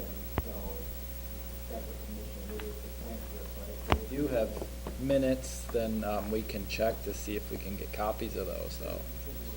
Yes. So can I ask another question? Why if we don't have anything to do with this, why are we even appointing somebody? It's the same as the Stars. We appoint people to the Stars board, but that's once we appoint them, that's their own thing. We have no jurisdiction whatsoever. Yeah, but I've seen Stars minutes before. I know. I've But never they don't seen have these. Oh, okay. So they don't have to. Yeah, they don't have to. They just do. They do. They support them. So let's ask the libraries. I'm sure they'll share them with us. Yeah, I'm sure they'll share with. It's got to be public knowledge, public information. You probably get a copy of them at the library, but we'll have them send them to us and see if they can. I tried to get some Yeah. information on this board and Okay. I couldn't find any, hardly anything. Okay. Oh yeah. No reason we can't that's get right. minutes as Yeah, well. they're all our appointees. Yes. So, all right. So, any further discussion? Being none, all in favor signify by aye. Aye. Those opposed, motion carries. That takes us to consideration and of passing ordinances. Okay. First one is an ordinance to amend section 12.33 Saginaw Human Planning Commission of Chapter 12 Boards and Commissions of Title I Administrative Code of the City of Saginaw Code of Ordinances O-1. Need a motion to adopt. Been moved and supported. Is there any further discussion? Being none, all in favor signify by aye. Aye. Those opposed, motion carries. Next is resolutions. Resolution authorizing an obsolete property rehabilitation certificate located at 124 South Michigan Avenue. Need a motion? Been moved and supported. Is there any further discussion? It was started off as vodka, and then it went to bourbon and whiskey, and man, this thing is. So, any other discussion? All in favor, signify by aye. Aye. Those opposed, motion carried. Resolution amending the City of Saginaw's Freedom of Information Act policy. Need a motion? Any further discussion? Being none, all in favor signify by aye. Aye. Opposed? Motion carries. That brings us to unfinished business. And this is an opportunity for us to discuss the survey from the Saginaw County Road Millage Steering Committee regarding a proposed Saginaw County Road millage. As you know, we had received that information, and they wanted to know, the committee wanted to know if the city council would be in support of a county-wide road millage. Any discussion, anything anyone have on this?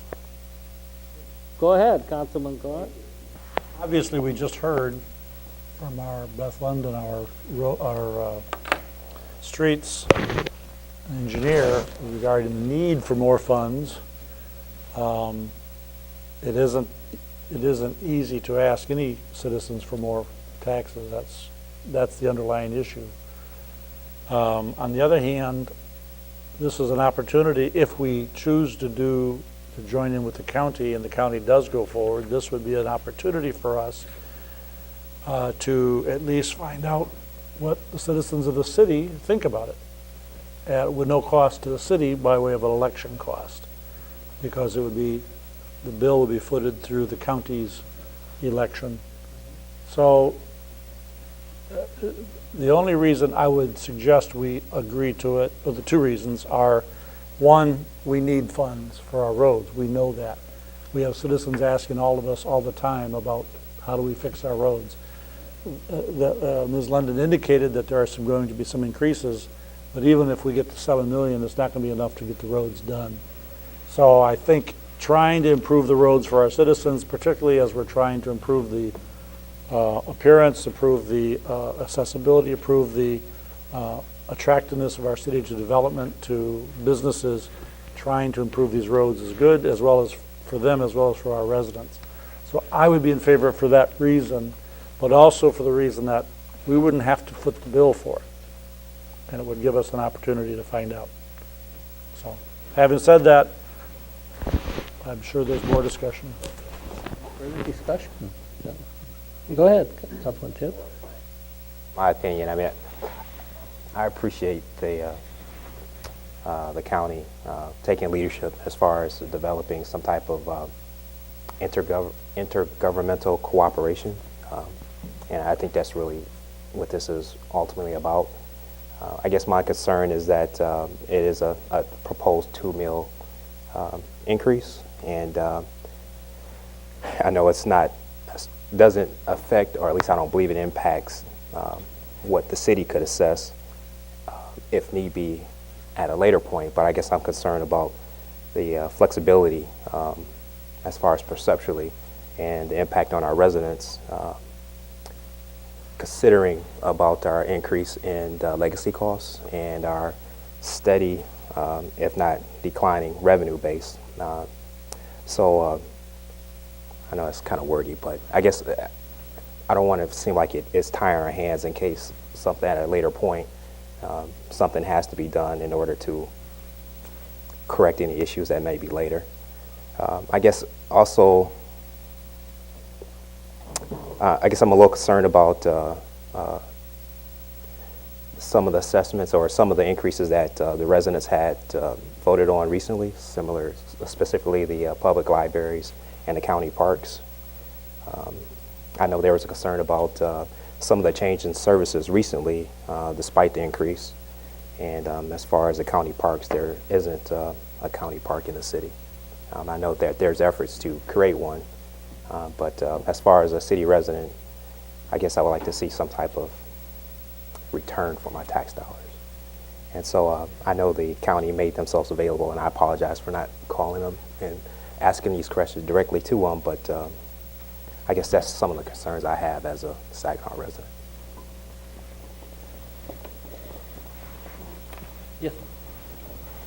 I personally would like to see the millage go on ballot.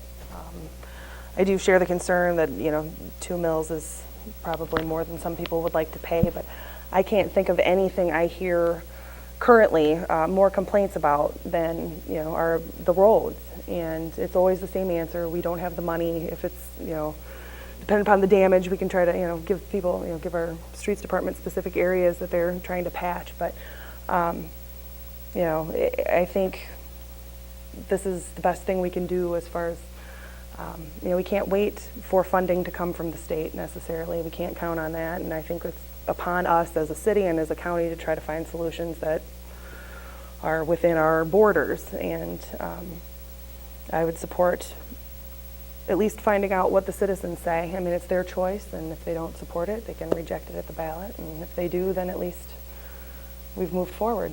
But I think it's, the citizens are definitely unhappy about it. So I think that it's a reasonable request to make of them and to see what, what their feelings are. So that's my thought. Go ahead. One additional point that it would be for roads and for no other purpose. It wouldn't, even if it only raised 700,000, I think that's the figure. In that, or is that correct? I don't remember right offhand from the last meeting, but I think it's around 700,000. As Ms. London said, that's 20 blocks. That's a lot of repair to get done per year. So it's a dedicated, if it happens, if it were to pass, it would be a dedicated fund for that purpose and would do exactly what our citizens are asking us to do, and that's fix the roads. So from that perspective, again, I would have to say it makes sense to me to at least give the citizens a chance to vote.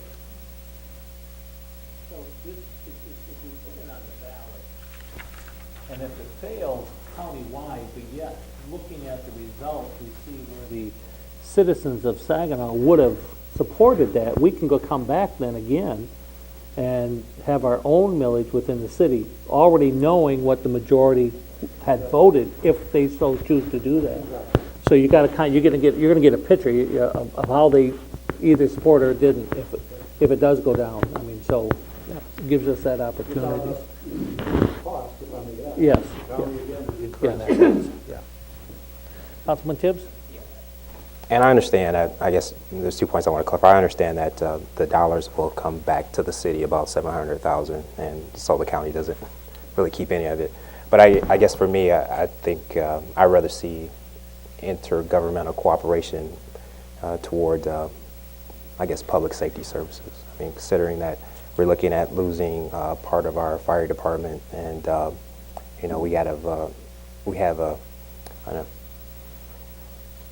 police department that's doing its job, but maybe if we looked into it, they could provide that service more effective if there was some more intergovernmental cooperation in relationship to public services. So I guess for me, my point is that roads are a priority, but I think maybe we could see more savings if there was intergovernmental cooperation in relationship to public services, public safety services. Okay. Councilman Cloris. Did I hear correctly, $700,000? That is the total amount, or is that the city's share?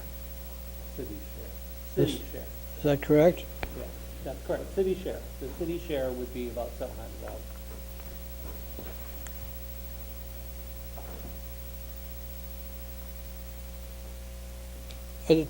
It probably isn't a problem, because we need to do something with roads.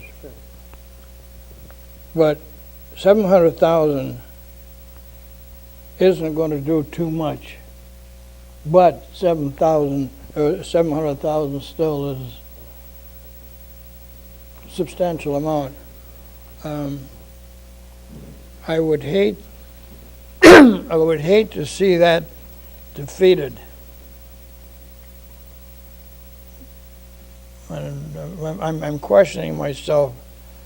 How strong do we feel, millage-wise, coming to the city for more millage money? I think possibly we could sell this. But You're going to sell it to the people on Congress, no problem.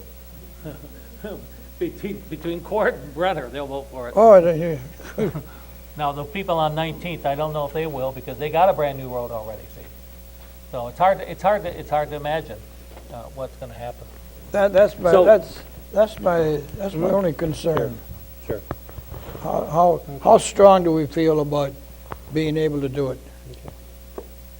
Because I hate to see a millage come out and get defeated for something a lot more than 700,000.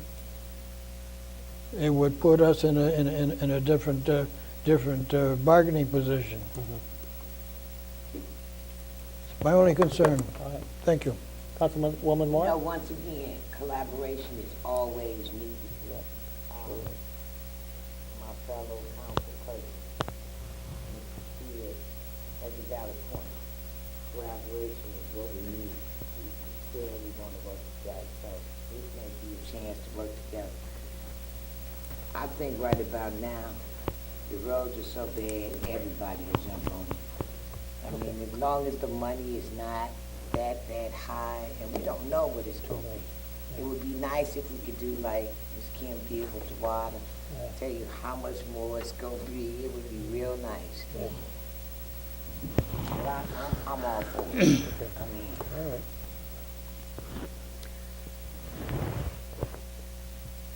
Is there a motion then to, some of motion? We should say define, I'm assuming. Yeah, let's define our motion. Councilman Moore, would it be to respond to the council that we would agree to go forward with them? For a countywide There were road three. millage. There were three options, and this would be the first. Countywide. Right, the first of the three Countywide. options. I have a motion, I have a second. Is there any other discussion? Being none, all in favor signify by aye. Aye. Those opposed? Motion carries. We have one other business real quickly. You had the Mayor Greg Branch was here talking about the Michigan Local Historic District. You have in your packet here the proposed resolution that he is asking us to consider, and you have a copy of the House bill. This is the first time this has been presented to you. We're welcome to discuss it at this time, or take this with you, go through it, but I'm just wondering what your pleasure is on this. Go ahead. Mr. Mayor, for purpose of discussion, I will move the resolution approval, and because I do think time is of the essence, given that these are two bills pending and moving through the process. I have a motion and support. Is there any further discussion? The motion is then to accept this resolution. That's what the motion is. Yep. Okay. Okay. Sure. Yep. Okay. They have been moved and seconded. Any further discussion? Being none, all in favor signify by aye. Those opposed, motion carries. If there's no other business to come before us, can I have a motion to adjourn? It's been moved and supported. All in favor signify by aye. Thank you.